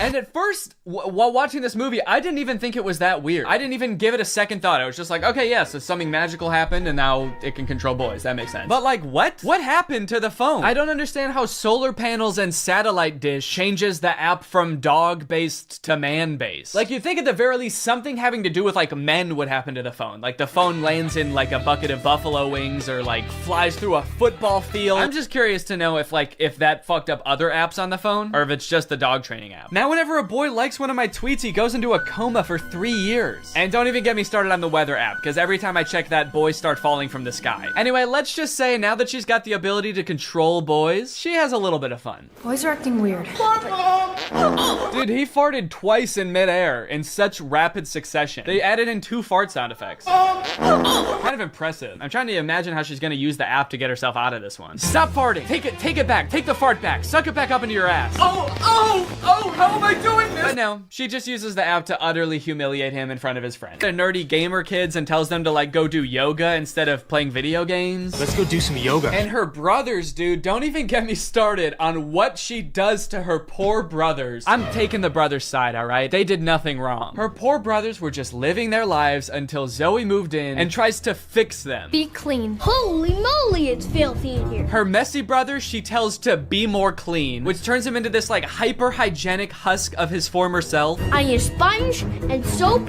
and paper towels and a power washer. For the rest of the movie, he's literally he's scrubbing everything frantically in a panic. Anytime there's a mess, he's like, I gotta clean it up. She tells the gross cooking boy to cook less gross stuff. Start making less gross food. So he's like cooking 5-star meals for the rest of the movie. And then the oldest brother, she tells him to be more focused. The boy is just like focused on inanimate objects for the rest of the movie. He's just like staring at a lamp or at the basketball net. She turns her own family into like mindless zombies. And she's like, this is better. This is nice. It's creepy, dude. It's eerie, this movie. In all honesty, dude, this show walked so that WandaVision could run. This is basically WandaVision. In fact, since they're both owned by Disney, I wouldn't be surprised if this was in the same universe. This is like a prequel to WandaVision. This is where she gets the idea. It's kind of funny how low the stakes are considering the power that she holds. She could like take over Wall Street. She could get rich. She could make anybody do what she wants. Any man. She could fix every war. Create world peace. In fact, I think her friend says that at one point in the movie. She's like, we could end every war with this. And Zoe's just like, yeah, we could, but I simply will not. I think it's more important that my brother stares at a lamp for the rest of his life. That's kind of the shit I'm on. Rules to this movie, the lore does not make sense. I guess that's just how Disney Channel movies go. In the end, everyone sort of learns that like, hey, girls have things that girls do that are weird to boys, and boys do things that are weird to girls. And that's just how we need to leave it. Which in some sense I would agree with. Not in this movie, though. The boys are disgusting in this movie. They need to change something about themselves. I think that there could be some middle ground between her mind controlling them and them just being utterly repulsive. Anyway, the moral of the story is like Zoe realizes that she is not God and should not have unilateral control over everyone's lives, and they all live happily ever after. Well, guys, we may never be able to control boys using our smartphones, but you know what we can control? Our money. Thanks to today's sponsor, Current. Do a flip. Do a backflip. Sit. Speak. I love you, Father. Good boy. That's right, guys. Today's video has been sponsored by Current. Current is the future of mobile banking. You guys have heard me talk about how awesome Current is before, how flexible they are, how transparent they are with things like no hidden fees. But today, I've got something new to talk about, and that's interest. Because Current just launched a new feature called Interest where you can earn 4% APY on your money. That's 4% for your money literally just sitting there. That's right, you don't gotta be throwing money at the stock market or buying NFTs and investing in cryptocurrency to get some return on your money. With Current's interest feature, you literally just get 4% for your money just sitting there. And as if that's not already enough reason to start using Current, I am once again going to be giving away $5,000 with Current's help. So go ahead, download Current, make an account, use the code DANNYINTEREST for a chance to win, and so you don't miss out on that 4%. Signing up for Current is totally free to do. You can do it right now. So honestly, there's really no reason not to. All right, well, thank you to Current for sponsoring this video, and thank you to you guys for checking out Current. They've been a long-time sponsor of the channel. They've helped me do some amazing things, so make sure you check them out, and goodbye. Bye. All right, guys, I'll admit I am very late to this topic, potentially even like a month late, depending on when this video comes out, but in my defense, I'm a dad now, all right? I have a baby. He's 5 months old. I have better things to do than sitting here talking to a camera alone in my room. Like watching Jason Nash live stream on TikTok. All right, Sandra, thank you for the money. Kevin, thank you for the money. Can you guys send me $1 million? Turns out I can do both at the same time though, so now I'm here. If you've been on TikTok lately, there's a good chance you've seen former Vlog Squad member Jason Nash constantly live streaming, compulsively urging his fans to send him money. I know I have. A lot. This man is constantly live. Here we go, 118. Guys, don't forget to follow my podcast, All Good Things Podcast. We just spoke about it. We need... If you enjoyed that 30 seconds of silence, guys, make sure to go check out my podcast. You're gonna love that. It's completely silent for an hour. Like me, a lot of people were pretty confused to see this. At one time, Jason Nash was a part of the most popular group on YouTube, and now he's battling the Joker for gifts on TikTok. What a way to start the day with Tommy Two Coats. Tommy, thank you so much for being here. If you've never seen one of these TikTok gifts battles before, basically there's two creators and you send gifts to the respective creator that you're watching. This bar at the top indicates who has the most gifts, and when time runs out, whoever has the most gifts wins. Their prize? All of the gifts that they got during the battle. And then the second place person also wins all the gifts that they got during that battle. So needless to say, there's a lot at stake. This is a live stream where Jason is actually battling his wife, Naveen. Why don't you come down in the room? I'll let you in. You can come back in the house now. Yeah, come back in the house, man. You look like Batman standing over the city. Now, hang on. If they're married, aren't the gifts just going to both of them? What kind of charade is this? Now, at first I kind of assumed that most of the people watching these live streams were children. And I was like, ooh, that is super weird, just like asking children for money. You're basically just asking them to steal their parents' credit cards. In a way, I sort of thought of Jason Nash as like a babysitter, but he's also babysitting 1,000 other kids. And if you start choking, he's not gonna call 911 because he can't see you. But after tuning into a few of his streams and actually like clicking on some of the profiles of people watching, I realized that it's actually mostly adults, which was very surprising to me. Guys, what are we doing here? Stop that. I promise you there are like a billion other better uses for your money than helping Jason Nash's wife crush him in a gift battle. Fun as it may be. The reason I wanted to make this video is because I think that it's kind of a very interesting look at the career span of a creator. It's a pretty new career, all things considered. And like nobody's been a full-time online creator for 40 years. So we don't really know how long this career is supposed to last or how it will evolve over time. So I think it's worth looking at why Jason Nash is here. Between the years of 2016 and 2020, David Dobrik was seemingly at the top of the YouTube ecosystem. What started as David just sort of goofing around and filming his friends as up-and-coming content creators quickly turned into partying all the time, collabing with huge celebrities, huge giveaways, and giant sponsorship deals. And if you didn't watch the vlogs around this time, you might think that David was like the biggest part of them, but it was actually more his friends doing the heavy lifting. David was always behind the camera, and sure,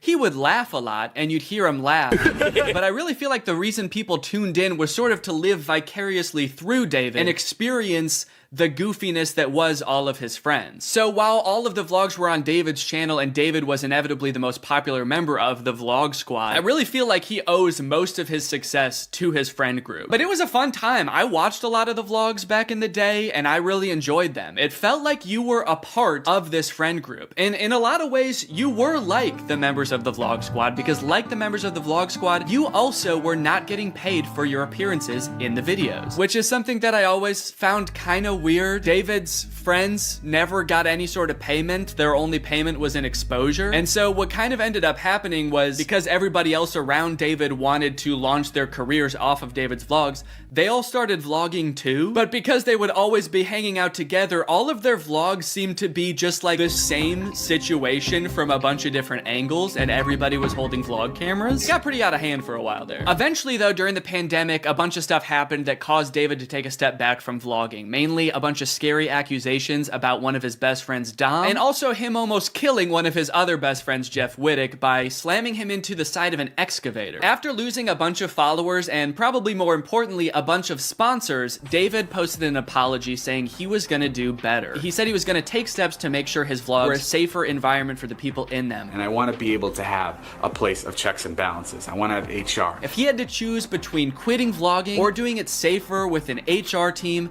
he was gonna do that.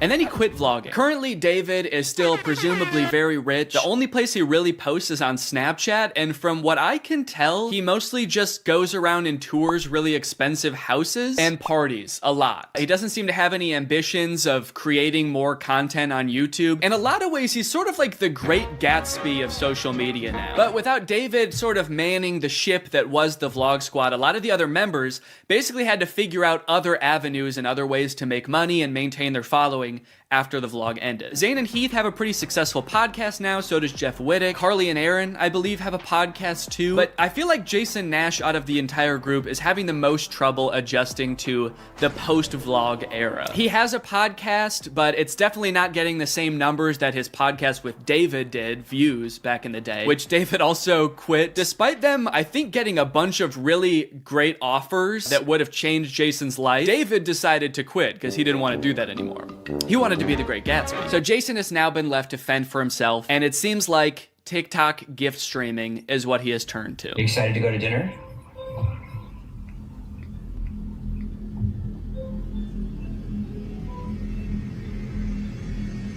Man, this is content, baby. This is crazy. I didn't know all you had to do is just sit there and stare at your camera and people will just send you money. Why did I write this whole video? So a lot of the response has obviously been kind of cringing at this feeling that what he's doing now is very shady. And I mean, he's not really harming anybody, I guess. It does seem like it's mostly adults sending him money. Obviously, there's always going to be kids online stealing their parents' credit cards, so that's not great. I do get kind of a shady vibe from it just because there literally is no content for you to consume except to send him money. Like, the whole point of this stream is to see how much money Jason can make without having to do anything. That's like the point of the stream. Melody, thank you. Let's go. And you could argue that Twitch streaming has donations and, you know, a bunch of other live streaming does too. But I would argue that there's at least some content behind that. Someone's playing a video game or they're doing a podcast live and the donations are just a little bit extra on top. It's not the content itself. I've also seen a lot of people wondering, like, wait, isn't David super generous? During his vlogs, he was always giving away cars. He was paying for people's weddings, just like handing out PlayStations to people on the street. Surely he could just help Jason if he's struggling financially, right? Wrong. From some of Jason's podcast clips, it seems that that is definitely not the case. But before we get to that, I've got to make some money of my own. Alright guys, let's get those gifts in. James, thank you for the llama. Carol, thank you for the sombrero. Brian sent a Arab? Oh.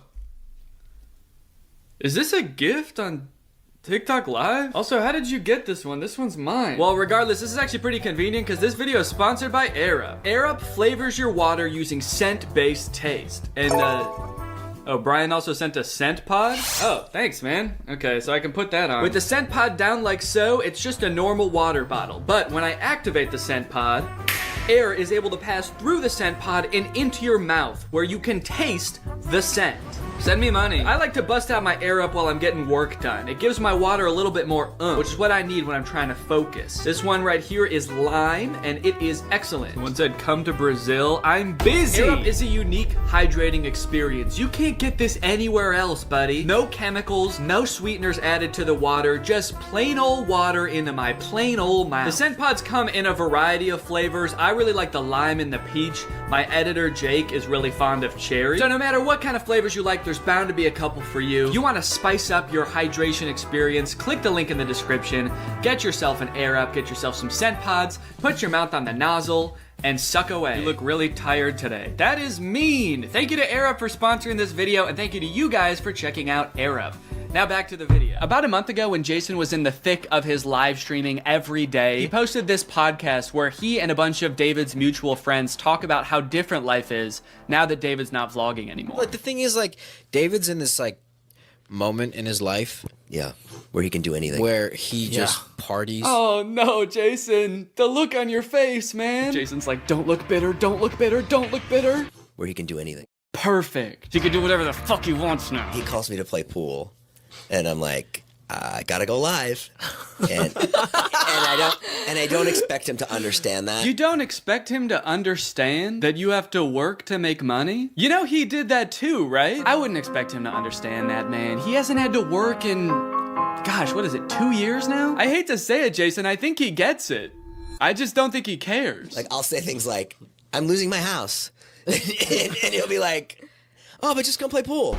I just don't think he cares. Dude, Jason, haven't you learned anything from being friends with a popular YouTuber? You just told him you might lose your house, and he invites you over. You think he really wants to play pool, dude? He's probably gonna Mr. Beast you. He's probably inviting you over so he can, like, surprise you with a new house. He might make you do Squid Games for it, but you have a chance to win a new house. Maybe he'll give you a new car. Or, you know, surprise you with his new car like he did that one time. My surprise to you is that I'm buying myself a car. I know, right? That was cool. I will say it is interesting that David seemingly stopped doing the extravagant giveaways once he stopped doing the vlog. I wonder what the correlation there is. That's kind of weird. There was a great TikTok that he sent, which was like some guy. It's just the guy that has like a lot of money and can do anything all day. He's like, "Oh, Diplo's having a party tonight," and like it's literally like things that David has said. David sent Jason a TikTok of a rich, out of touch guy being like, "Oh my god, dude, this is so me." Dude, look at this TikTok. This is so me. That moment when you're rich and you're partying with Diplo and you're talking about how much you hate Jason Nash and how poor Jason Nash is. Guys, comment below if you found this relatable. But if you think about it, though, from 18 to like what, 23, 24.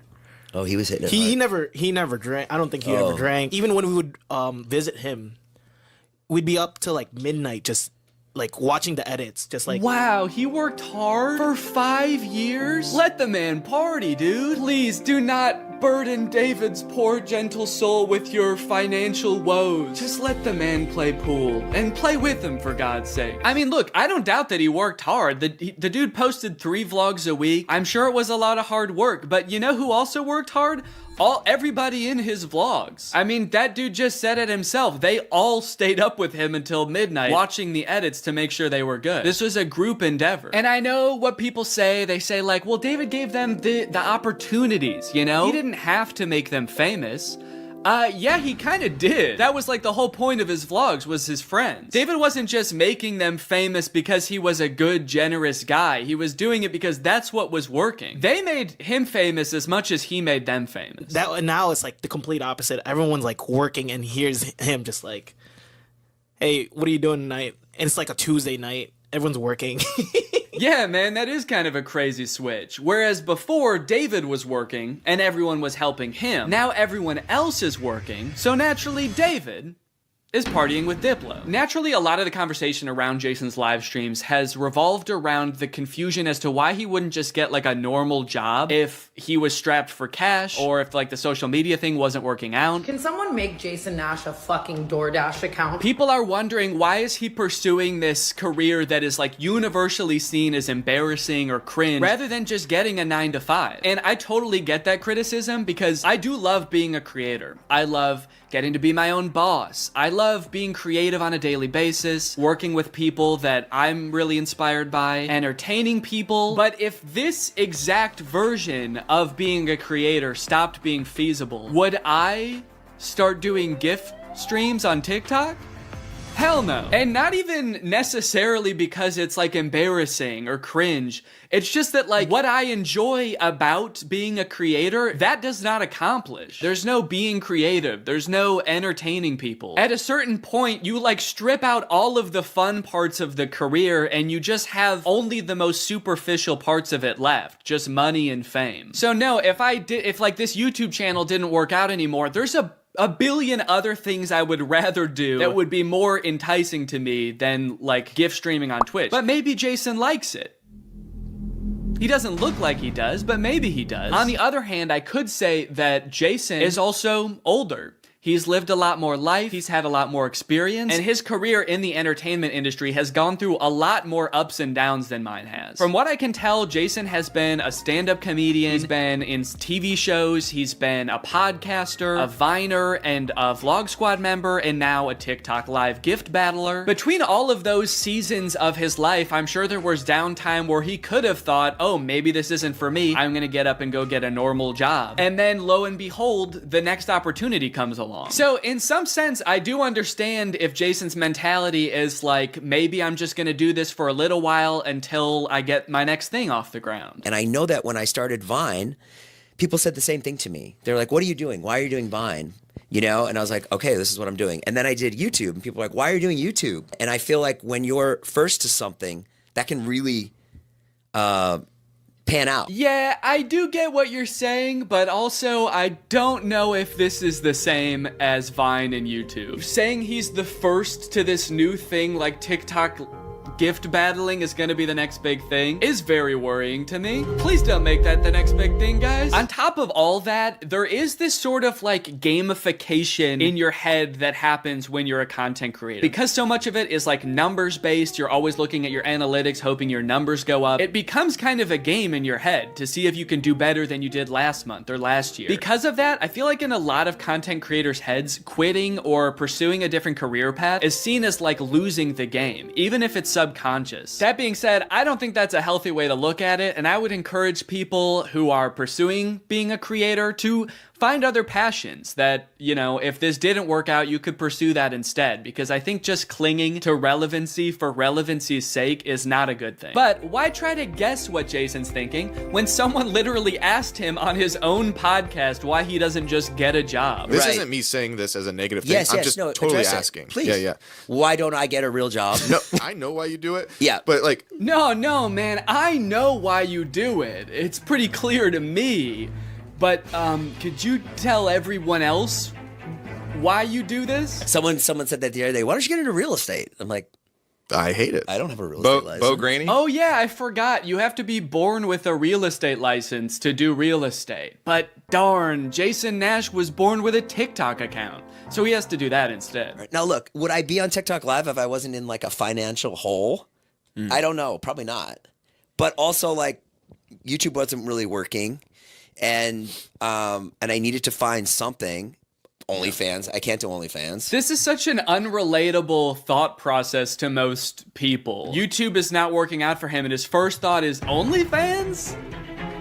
TikTok begging people for money? It just comes off as being so set on being an influencer that nothing else matters to this guy. Listen, it is what it is. It's like, I was on Vine, I was on YouTube, I was on Snapchat, and now I'm doing this.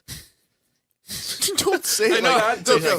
Now I'm doing this. I mean, I do like it. No, man, I don't think you do. Not after that. We all saw that. So anyway, it is what it is, and I have to do it because I love it, and it's my favorite thing. Phew, that was close. Hey, we can hear you. What? You said that was close out loud. Oh no! Do you ever think about going to DoorDash or to like a? I just never thought it's entertainment or nothing. I don't care what it is. Like, what would you suggest I do? No.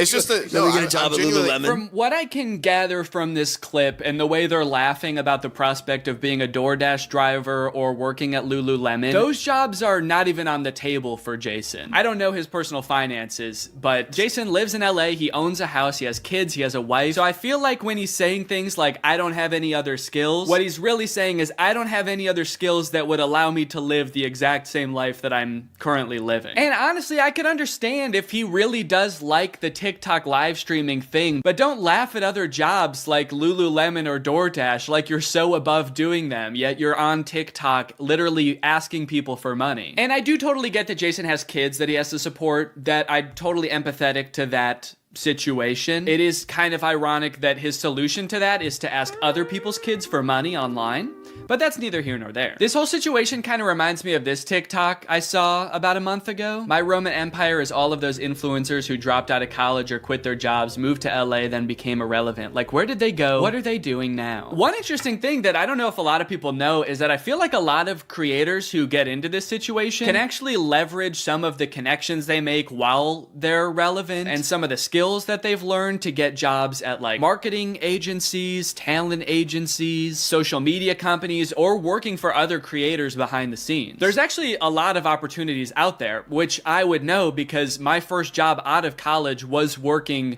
for a YouTube MCN. While I was still on Vine, I graduated college and I was worried that that wasn't going to be a stable career, so I actually got a job working at an MCN. And then I also worked at the YouTube channel Corridor for a while before my YouTube channel took off. So just throwing that out there, there are other career opportunities where you get to be involved in the creator space, even writing or acting, stuff like that. But it doesn't have to be your operation. You can just get a stable job. All right, it's time to talk about David again. While everyone was making fun of Jason for doing the TikTok live streaming thing, David paid him a visit on Snapchat. Dude, you're kind of becoming a legend on TikTok now. I know. Not in a good way. though. Yeah, but I think it's fun. No, man, this is a great look. This is awesome. Multi-millionaire visits former unpaid employee wearing a crown to make fun of his new job. David, do you know why, perchance, Jason has to do the TikTok live streaming? Have you thought about that at all? During your long nights of playing pool? Bye, guys. Thanks for having us over in your little hobbit home. And make fun of his house before you leave? Check. Great job. Now, with all of this talk about David and Jason, I just want to make it clear, do not go and send any hate to these people in real life, especially Jason. Jason actually got swatted mid-live during one of his streams a few weeks ago, which is obviously horrible. Anybody else inside? No. Okay, hold on. Let's get put together and then... This is obviously a horrible situation, actually terrifying. But I cannot help but break a little smile when I look over and the two people he's gift battling are the Dobre brothers. I don't think there's a single funnier sight than watching the two of these blankly stare into the camera not understanding what's going on. Also, imagine your gift battle opponent getting swatted and he's still crushing you, dude. That's gotta hurt. My big takeaway from all of this is if you are pursuing being a content creator, I would heavily recommend being super careful about the way you go about it. I would highly recommend not letting your success be at all related to the success of another influencer. You don't want to be the guy from David's vlogs when David stops the vlogs. Also, save your money. This career that we have, we don't know how long it's gonna last. I mean, I sort of view it as being any other type of entertainer. You're only relevant for so long, or like an athlete or something. You can only be in your prime for a certain amount of time, so save as much as you can. It's really easy to get caught up in the lifestyle of an influencer and like partying all the time and flying on private jets, buying expensive cars. And if you can make this career last for like 20 to 30 years, that's awesome. That's insane, but it's definitely not guaranteed. So just be careful, all right? For me, for your old pal Dan. Alright guys, well I hope you enjoyed this video. If you're new here and you're not subscribed yet, make sure you subscribe and turn on my notifications to join Greg. Greg is what I call my fans here on YouTube, and if you just watch this whole video, that means you kinda gotta be a Greg now. I don't make the rules, sorry. Except for that rule I actually did make, but all the other rules I don't make. Alright, I'll see you guys next time. Bye-bye.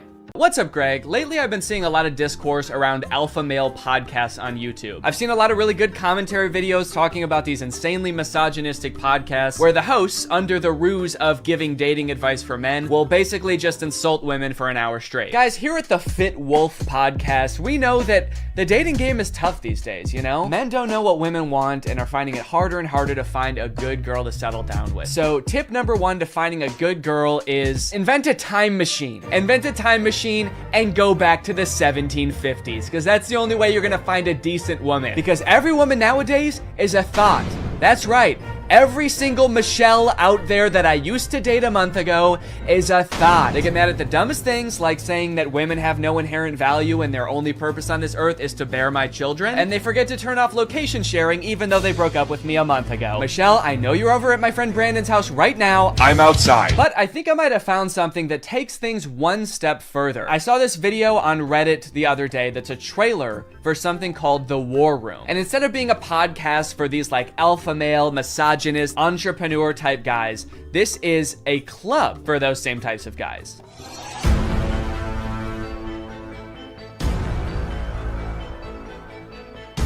After I joined the War Room, that was the year I made $100,000. On the surface, this kind of just seems like a trailer for a club where you get to hang out with a bunch of bald guys and smoke cigars and talk about business and making money. 1 year ago, I did not even have a business. I didn't make money.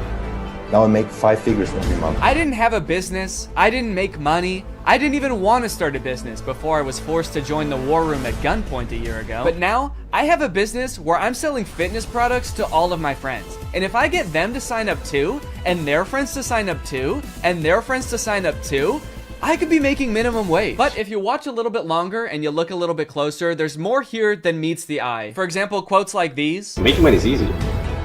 You just take it from somebody. Doesn't sound like making money. That just sounds like stealing. In the War Room, you learn how to be James Bond, where you can just pick up any weapon and use it. I'm sorry, I think I'm struggling to see the connection between business and knowing how to use any weapon. Is the War Room an actual militia? I was just assuming the war in War Room was just for branding because men like violence, but now I'm kind of scared. It keeps cutting back and forth to like shots of them shooting guns. I'm a little worried about making this video, honestly. Usually when I make commentary videos, the biggest thing I have to worry about is getting a copyright strike, but now I'm worried about getting a drone strike. A lot of times, like, the alpha male types will use metaphors like talking about how we're like wolves, or like how love is like a war. So I assume this is like a metaphor, like business is like war and dating is like war. But the War Room is like war is like war. Get your gun, dude. We attack at dawn. A lot of people had a bad time in college. I was not one of them. And I credit a lot of that. Did that guy just shoot fire out of his hands? What does that have to do with any of the skills you learn in this club? I didn't know anything about business before I joined the War Room, but I've been a member for 5 months and now I'm a wizard. How does being a wizard help you with business in any way? Does being magic help you organize your finances in some way? Who said anything about business? You did. That's what this club is about, isn't it? That's it. This interview's over. Okay, I'll stop. Give me money now. Definitely makes me want to join. You got dudes shooting guns, swimming, doing group exercises on a hilltop, watching other people gamble, smoking cigars. It kind of just seems like one super long bachelor party for men whose wives have already left them. And then at the end of the video, it gives you the URL to sign up. It says 54 countries, 1,000 members, and resist slavery. That's the last thing it says in the whole video. It says resist slavery, and then the video ends. And it's like, yeah, I will. I am. So I keep saying this club is about business because that's kind of what the trailer was implying. It's about like networking with all of these rich, influential people, making money, stealing it from people, using your magical powers to steal money from innocent civilians. But if you go to their website, there's not really any reference to business, which is confusing. And the description on their website says this: the War Room is a global network in which exemplars of individualism work to free the modern man from socially induced incarceration. Okay, but like, what do you guys do? Like, if I join, what do I get to do? I get you're gonna free me from socially induced incarceration, but what does freedom look like to you guys? Is it like, am I quitting my job to go to a cigar pool party? This package costs £4,000, and they have packages on their website that go up to £7,997. Do any of these guys not see the irony and being like, individualism rules, dude. Society is like jail. If you conform to society, that's like being in prison, basically. You're basically a slave at that point, while also being like, yeah, I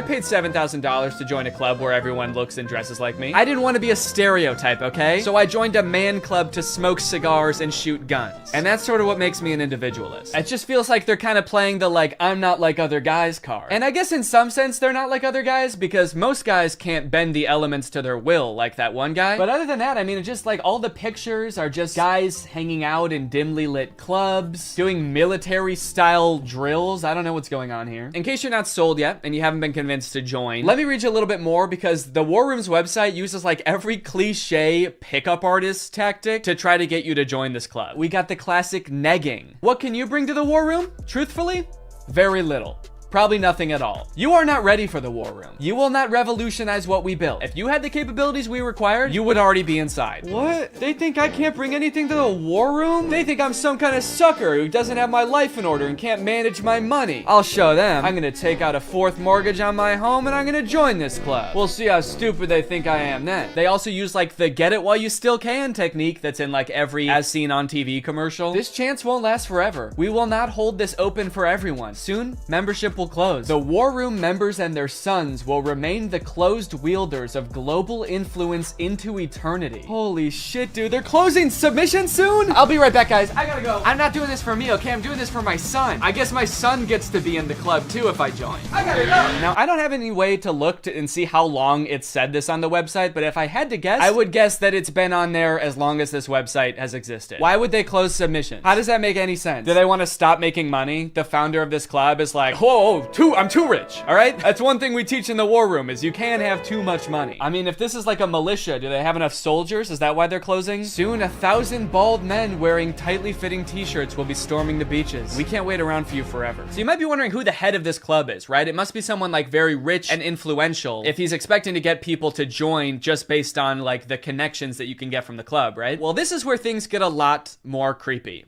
and also not monetizable. This is the part that is the reason this video probably doesn't have ads on it. My name is Andrew Tate. I'm a retired 4-time world champion kickboxer who is now a multi-millionaire, and I'm the most competent person on the entire planet to teach you about male-female interactions. How did I become rich? Webcam. Definitely gonna need him to elaborate on that a little bit. That's so vague. Mr. Bezos, please. You're the richest person in the world. Do you have any advice to young up-and-coming entrepreneurs on how to start a business and how to get rich like you? Book. Huh?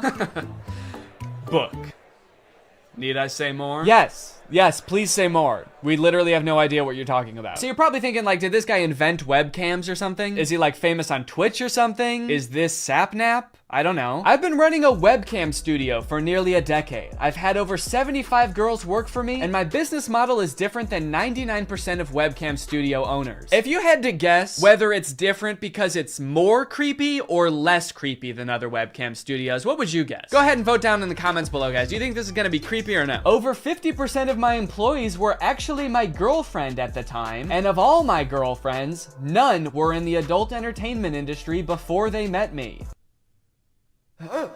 My job was to get women to fall in love with me. Literally, that was my job. My job was to meet a girl, go on a few dates, sleep with her, test if she's quality, get her to fall in love with me to where she'd do anything I say. Holy shit, this is insane. And then he gets them to join his webcam empire where he gets them to do, you know, he gets them to get nasty on camera. I'm not a lawyer, but does this not...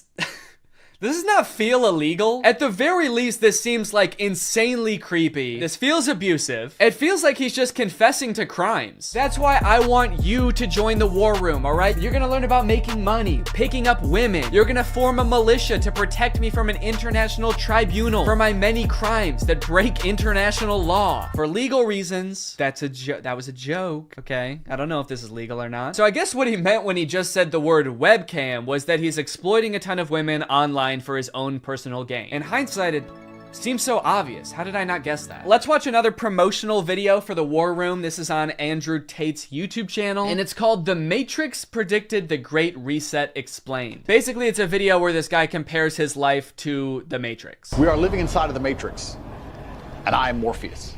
I know you're sitting thinking, why did Tate not decide he was Neo? Because Tate has all the Aikido and the masterful, nearly superhuman abilities. Yeah, I used to be a kickboxer, so I'm basically in the Matrix. Actually, the reason I take the War Room guys to the gun range so much is so they can shoot at me and I can dodge the bullets like Neo. It's like, okay, dude, if anyone here has superpowers in the War Room, we know who it is. And it is not you. And when I say we're living inside the Matrix, I'm not stating that with irony or as a joke. We are genuinely, actually living inside of the Matrix. The Matrix is real. Yeah, something tells me that even though he keeps saying literally, and this is not a metaphor, that it is a metaphor. Something tells me he's not literally saying that we're living in a computer simulation that's controlled by, like, aliens or whatever the Matrix is about. I actually haven't seen the Matrix. I think that's what it's about. Something tells me that's not the point that this guy is making, even though he keeps saying literally. In the description of this video, it says stage 1 fighting against the Matrix is to become rich. Learn how here. I'm sorry, that's the first step? You know it's gonna be an unhelpful article when step 1 is become rich? Like step 1 is something that takes years and some people will never do it. Also, again, I haven't seen The Matrix, but I'm fairly certain that was not the first step in breaking out. I don't think Morpheus was like, listen, machines are trapping humans and using them as batteries in their simulation, and the only way we can break out is by setting up a dropshipping business and investing in Ethereum. Ethereum's actually great because you can verify smart contracts. It's actually the best crypto out there. Imagine if this dude is right and we really are living in the Matrix. Like, what does being free look like? Oh my God. I did it. I'm free. I made it out. All right. Hey guys, we got another one. All right. Welcome to the club, buddy. Hell yeah. Congratulations, man. Yep. You finally made it out of the simulation. Thank you guys so much. Where's everybody else at? What do you mean everybody else? Yeah, the only other person here is my girlfriend who I'm scamming. Or I mean dating. Yeah, but I mean like in the whole world. Like there's gotta be more than just you guys in the real world, right? What the fuck? You don't like us? No, it's not like that. I mean, sorry. I was picturing there being more than just like 3 normal guys in a room when I exited the Matrix. Normal? What the hell, man? Yeah, we're not normal. We shoot guns and make money out here. Yeah, we're big into making cash out here, man. Did they do that in the Matrix? They actually do, yeah. Not the way we do it. Okay, how do you do it? Hey, you're stealing my shit! Okay, I'm just saying, all things considered, you guys don't really seem that different. Honestly, if anything, this seems more like a simulation than the world I was just in. How so? Look at you guys. You're all holding guns. All you do is talk about business. You guys are like NPCs from GTA. You all look like slight variations of the same sim. Are you guys sure this isn't a video game? All right, man, as if I'm gonna take advice from a beta-ass bitch like you anyway. I'm just saying. Okay, that was actually sick. You guys should have led with that. How was that not the first thing you guys wanted to show me? You know what, man? Get out of here. You don't belong here anyway. Yeah! What? Go! Get out of here! We don't want you! Yeah. Okay, alright, I'll go. Honestly, I'm actually not really sure how to get back, but if one of you show me, I will go. Get the fuck out of here, man! Go, get lost! Get son of a gun! Go! What are you still doing? Get out of here! Go! I feel like this is definitely a video game. How can I keep my husband? I want to keep him happy. And I think all the women listening too, they want to know the secret. I'll tell you the secrets. Men are biologically designed. We're evolutionarily hardwired to seek status. You want power, you want status, you want the fast car. You don't care about the car. You want everyone to know you have the car and they can't have the car. Right. If everyone had a Lambo, you wouldn't want a Lambo. So every single thing we do is status driven to some degree. It's true. Meaning the female we are with has to add status to our lives in some form. If you want to keep your man happy, you need to think, how do I make my man look better to the world? How do I make him look better in front of other men? What a bizarre take, dude. How to be a good woman? Make your man look good to other men. You basically need to be a wingman for your husband to pick up dudes. I hate arguments like this so much. Alpha dudes are always trying to bring up like what men are hardwired to do. What have men been evolutionarily designed to do? Here he's saying that like men are hardwired to seek status. Men want a Lamborghini. You know how every men want a Lamborghini because it's a status symbol. Even if it worked out that like evolutionarily that's something that is in men's nature, that doesn't make it good. You know what else is in our nature? Thinking sugar tastes really good. If you didn't tell someone that sugar was bad for you, they would think like, oh my god, this is the best thing in the world because it tastes really good. If you put 10 pounds of candy in front of a caveman, he would eat all of it and then he would throw up. And then he would die, probably, because he's never eaten that much sugar before. But hey, I guess that's just kind of what he was hardwired to do. So if you want to be a good cave wife, you gotta go out there and you gotta get your man as much candy as you can find. You want to go to the store and buy him one of those lollipops that's as big as his head that he always wanted when he was a kid, but his mom would never let him have. And that's the only way to keep men happy, all right? These alpha male type guys are always trying to sound like scientific. Like this is the science-backed way to attract a mate. And this is the evolutionary way that relationships are supposed to be. But I feel like if they were being honest, they would recognize that there's a difference between what humans like naturally are inclined to do and what is healthy and what is sustainable. You know what else increases your status? Murder. Can't be anyone higher up on the hierarchy if they're all dead, right? It's weird. I don't see any of them advocating that, but it's the same primal instinct that they're talking about, so why don't they? To prove what a sick and cool lifestyle this guy has, here is a video that he posted on Christmas while apparently alone in a hotel room.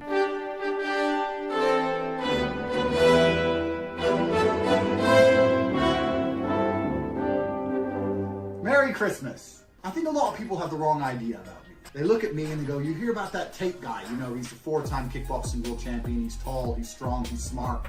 He's fucking gorgeous. That's the wrong idea? People have the wrong idea about me. He's smart, he's rich, he's tall, he's funny. When in actuality, I am short, rude, and poor. Anyway, yeah, that's the war room. I feel like this video took a lot of twists and turns, but as I kept clicking on different links on this dude's website, I just kept getting more and more shocked at what I was finding. So hopefully this was an entertaining video. I was considering purchasing like a war room membership as part of a follow-up video, but I honestly do not feel good about putting any money in this guy's pockets. I'm honestly a little bit worried that if I paid this guy 7,000 pounds, it would go towards like more guns or like a prison cell for his employees. But anyway, I hope you guys enjoyed this video, and now it's time to talk about our sponsor. Guys, you know what you're probably not gonna get if you spend $5,000 to hang out with the guys from the war room? Delicious home-cooked meals, which is why I thoroughly believe that today's sponsor, HelloFresh, is a much better investment than the War Room. HelloFresh has been a longtime sponsor of the channel, and I love their service. Every week, they send you 3 delicious meals that you get to cook at home with all of the ingredients pre-portioned, so you can skip all of the prepping and planning and going to the grocery store that, if you're like me, stresses you out about dinner time. HelloFresh is equipped to be able to serve a bunch of different lifestyles. With fit and wholesome recipes and low calories or carbs, you can indulge in delicious meals without having to worry about breaking your diet. My favorite things about HelloFresh are that, 1, I only know how to cook a handful of things, and HelloFresh has a huge variety of recipes. Like every week you get to choose from something different. And 2, they're a super sustainable option. The packaging that they send you your food in is already recycled content, and HelloFresh cuts down on your food waste by 25% over grocery shopping. Cooking with HelloFresh is fun and honestly super easy. Anybody can follow the instructions and it'll kind of make you feel like a chef. So if you want to check out HelloFresh, then go to HelloFresh.com and use my code TrulyGreg16 to get 16 free meals and 3 surprise gifts. I don't know what the surprise gifts are, but if it's anything like their food, I'd say it's worth it. Thank you to HelloFresh for sponsoring this video, and thank you to you guys for supporting my channel by checking out HelloFresh. All right, thanks for watching. Bye. Crap, crap, crap, crap, crap, crap, crap. What's up, Greg, and welcome back to another episode of Crap. If you've watched my channel for a long time, you may remember me making a video about the movie Standing Ovation like 5 years ago. And you might think that that movie should have nothing to do with the movie we're going to be watching today, Croc. Because, well, Standing Ovation is about a ragtag group of girls competing in a singing and dancing competition, while Croc is about a man-eating crocodile brutally murdering dozens of people. Come to think of it, in Standing Ovation, I don't think even one person is brutally murdered by a crocodile, but the movies are related nonetheless, because they were both directed by this man, Stuart Raffill. Stuart directed Standing Ovation, he directed Croc, he directed another movie called Bad Girl Island, which I'm very curious about, and he also coincidentally directed Mac and Me, that E.T. ripoff from the 80s that Drew has talked about on his channel, and also Paul Rudd always used to bring a clip of on Conan. This man has a prolific career of creating low-budget films that leave you questioning if what you just watched could even be considered a movie. And it's no different. All right, man, what was your strategy here? What are you doing? Why are you even in that position? That's not gonna help you get away. Maybe if I just pretend I'm already dead, he won't be mad at me anymore. Maybe he'll feel guilty. And then he won't want to eat my whole head. Oh no, he ate my whole head! Now I know what you guys want. You just want me to go through and show you all the scenes where somebody gets eaten by the crocodile. You know how I know that? Because this whole movie is on YouTube and all of the most rewatched parts are the parts where somebody gets eaten by the crocodile. But first, the movie has to introduce all the characters and set up the plot and the story. Blah. But hey, at least the plot of this movie probably mostly revolves around the crocodile, right? Oh, no, don't worry. That crocodile doesn't want to eat you. He wants to sleep with you. But unfortunately, she's mine, so back off. Does that make you feel better? She's not having it, but don't worry, Jack's not getting his farm shut down. He's the main character of this story. He knows how to treat his animals. He's a good old American boy. USA! USA! He's a pretty rich guy, yeah? That line is my favorite line in the whole movie. The inflection is so strange. He's a pretty rich guy, yeah?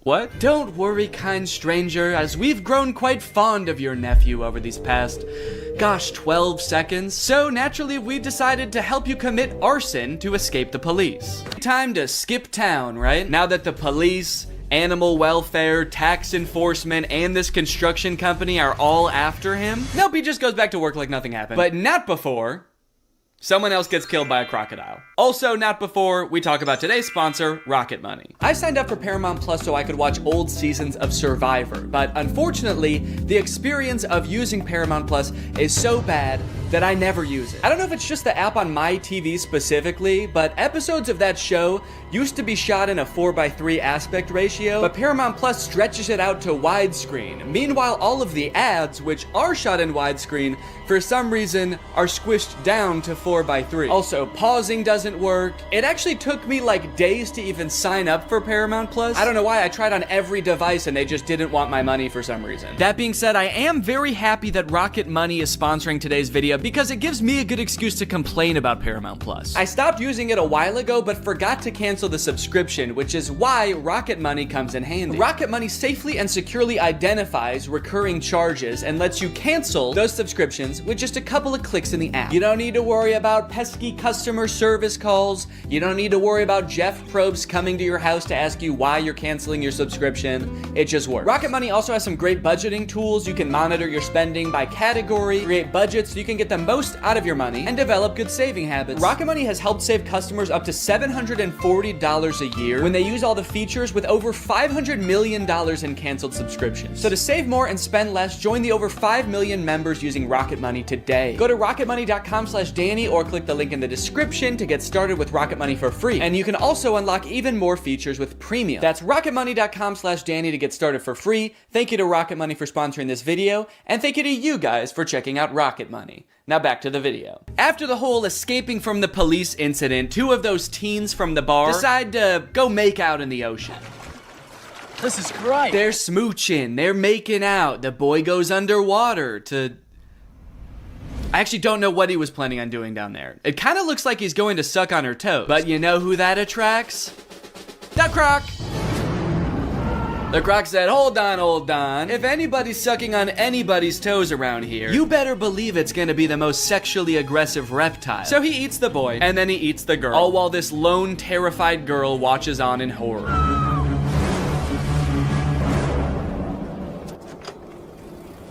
I love how casually she rides away. She is in no rush. Ah, a killer Croc! I gotta go get help! But I shouldn't go too fast. I gotta focus on me. I gotta take care of myself first. My sister here saw a young girl get attacked by a crocodile. Are you sure? Yeah, no, good call. No need to give any credence to the girl who literally saw them get eaten by an alligator. Yeah, she was probably just making it up. She probably just wanted attention. She's like curled up in a corner, traumatized somewhere, and they're just like, stop lying! There's no such thing as alligators, you idiot! You killed them, didn't you? During this scene, there's a mysterious man just kind of lurking on the sidelines of the investigation. He's not part of the police. He's just there. And he's mysterious, but it seems like he might have a hunch. And then suddenly, the police pull a leg out of the water. We assumed so. You're a police officer, and you pulled up with like 15 other police officers. I know what it looks like, but no strip club tonight, Jack. Yeah, I know. People are dying. I'm here on official business. Unless... No, dude, we have to catch this crocodile before it kills again. Right. Yes, exactly. But what if it's at the strip club? Yo! So the girl that Theo was flirting with at the bar is having a funeral for her cousin. And since everyone thinks it was Jack's crocodile that ate the cousin, they are not very happy when he shows up. He's asking, are you okay and what's wrong, when everybody doesn't want to talk to him. Dude, somebody died. What's going on? Why is everyone so sad? Hey, where's your cousin? The ugly one. And why'd you even ask if you weren't gonna care what he said? He gave you the worst answer you could possibly hear while your kids are in the water, and you were still like, yeah, I don't care. But look, we know from earlier that sure, this movie is violent, but they would never actually show a child getting murdered by a crocodile. No! Basically just the really dumb, slow ones. One thing that really surprised me about this movie is how overwhelmingly positive all of the comments on YouTube are. This movie is super boring, the acting is really bad, there are long periods of seemingly pointless plot development, and yet the YouTube comments seem to love it. But they are pretty much exclusively all about how pretty the scenery in Thailand is, and not about the movie or the plot at all. So I guess that makes sense. Great movie, well filmed, nice locations, beautiful filming. Never thought Thailand was so perfect a paradise. Thanks so much. Yeah, well, it's not that perfect if people keep getting eaten by alligators, is it? Great movie with beautiful scenery. Thanks. Do these people think that the director invented Thailand? Because he didn't. It's been around for a while and you can go there. So they find the croc and they kill it. It's honestly pretty unsatisfying. I don't know what I was expecting, for them to like pull off the mask of the alligator and it was the tax investigator all along. But I was hoping for some kind of closure as to like why this happened, outside of 2 fishermen woke him up with a bomb. The ending of this movie is very somber. They're all just kind of traumatized on their little boat until Jack's sister asks Croc if the crocodile ate his leg. I forgot to mention, Croc only has 1 leg. I don't know if you've noticed that. And so you just assume, oh, he must be hunting the croc because the croc ate his leg. And Croc says, good.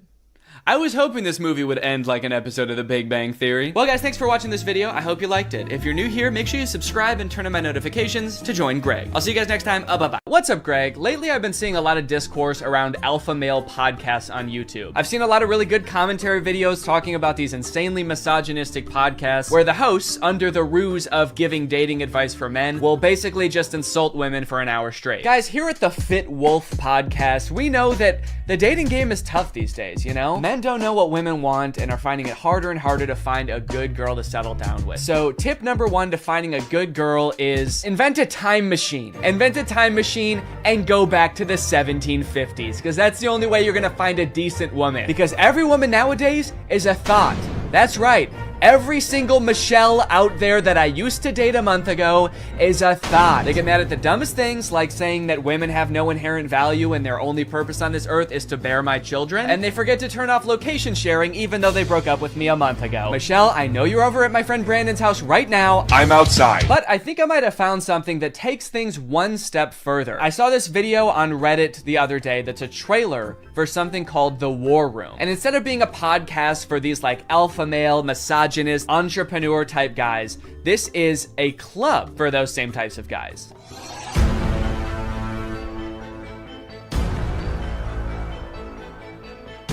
After I joined the War Room, that was the year I made $100,000. On the surface, this kind of just seems like a trailer for a club where you get to hang out with a bunch of bald guys and smoke cigars and talk about business and making money. 1 year ago, I did not even have a business. I didn't make money.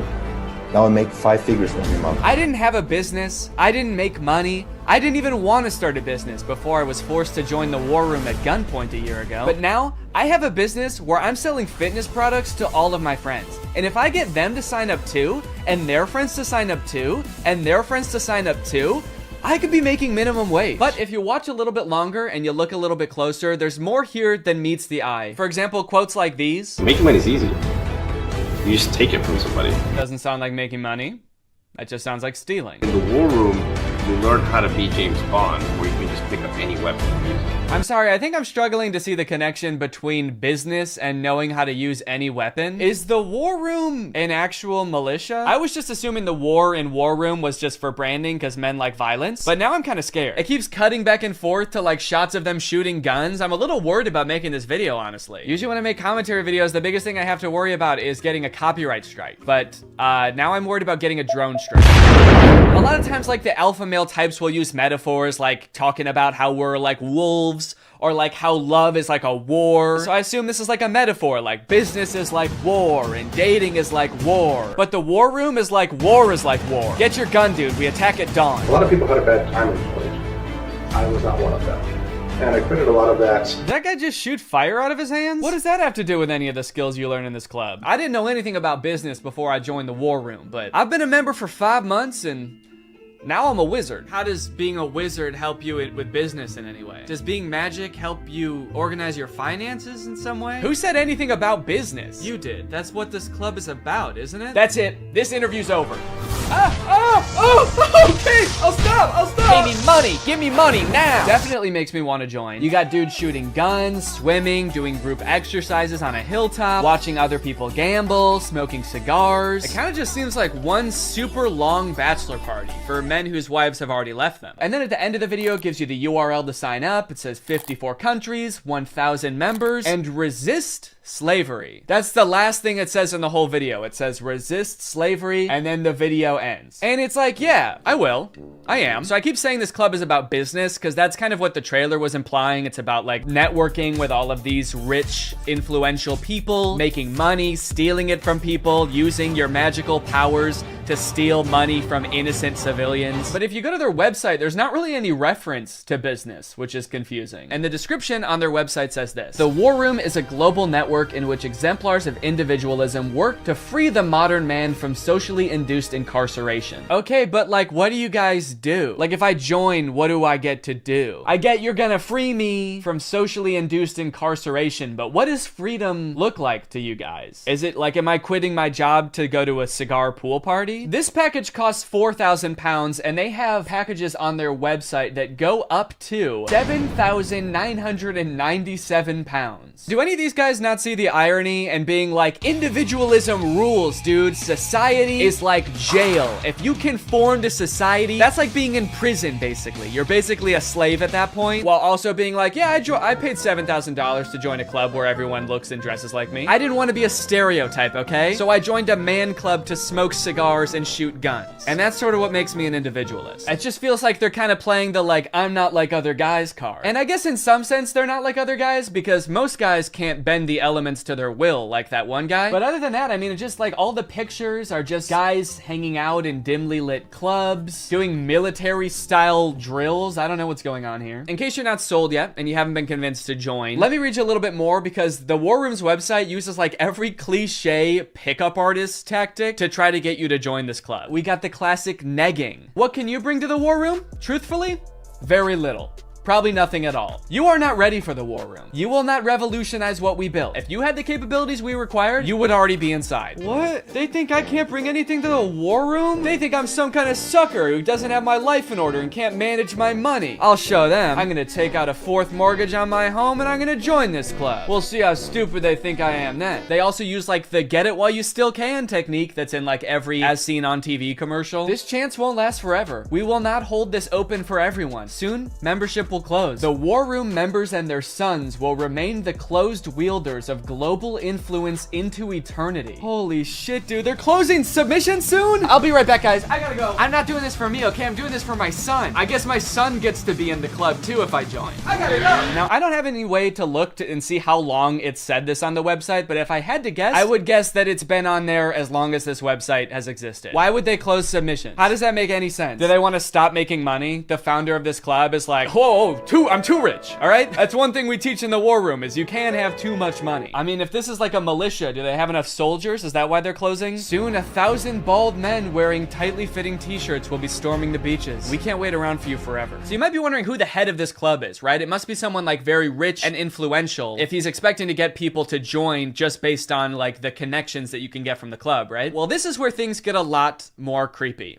And also not monetizable. This is the part that is the reason this video probably doesn't have ads on it. My name is Andrew Tate. I'm a retired 4-time world champion kickboxer who is now a multi-millionaire, and I'm the most competent person on the entire planet to teach you about male-female interactions. How did I become rich?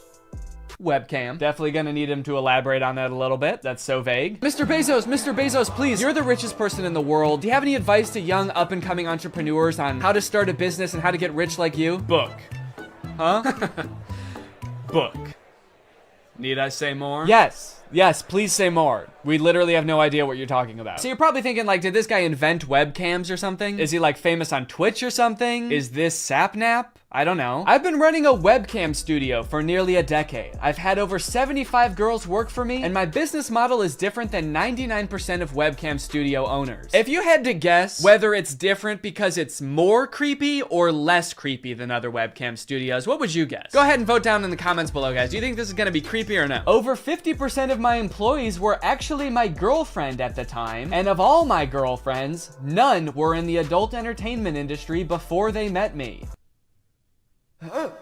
My job was to get women to fall in love with me. Literally, that was my job. My job was to meet a girl, go on a few dates, sleep with her, test if she's quality, get her to fall in love with me to where she'd do anything I say. Holy shit, this is insane. And then he gets them to join his webcam empire where he gets them to do, you know, he gets them to get nasty on camera. I'm not a lawyer, but does this not... Does this not feel illegal? At the very least,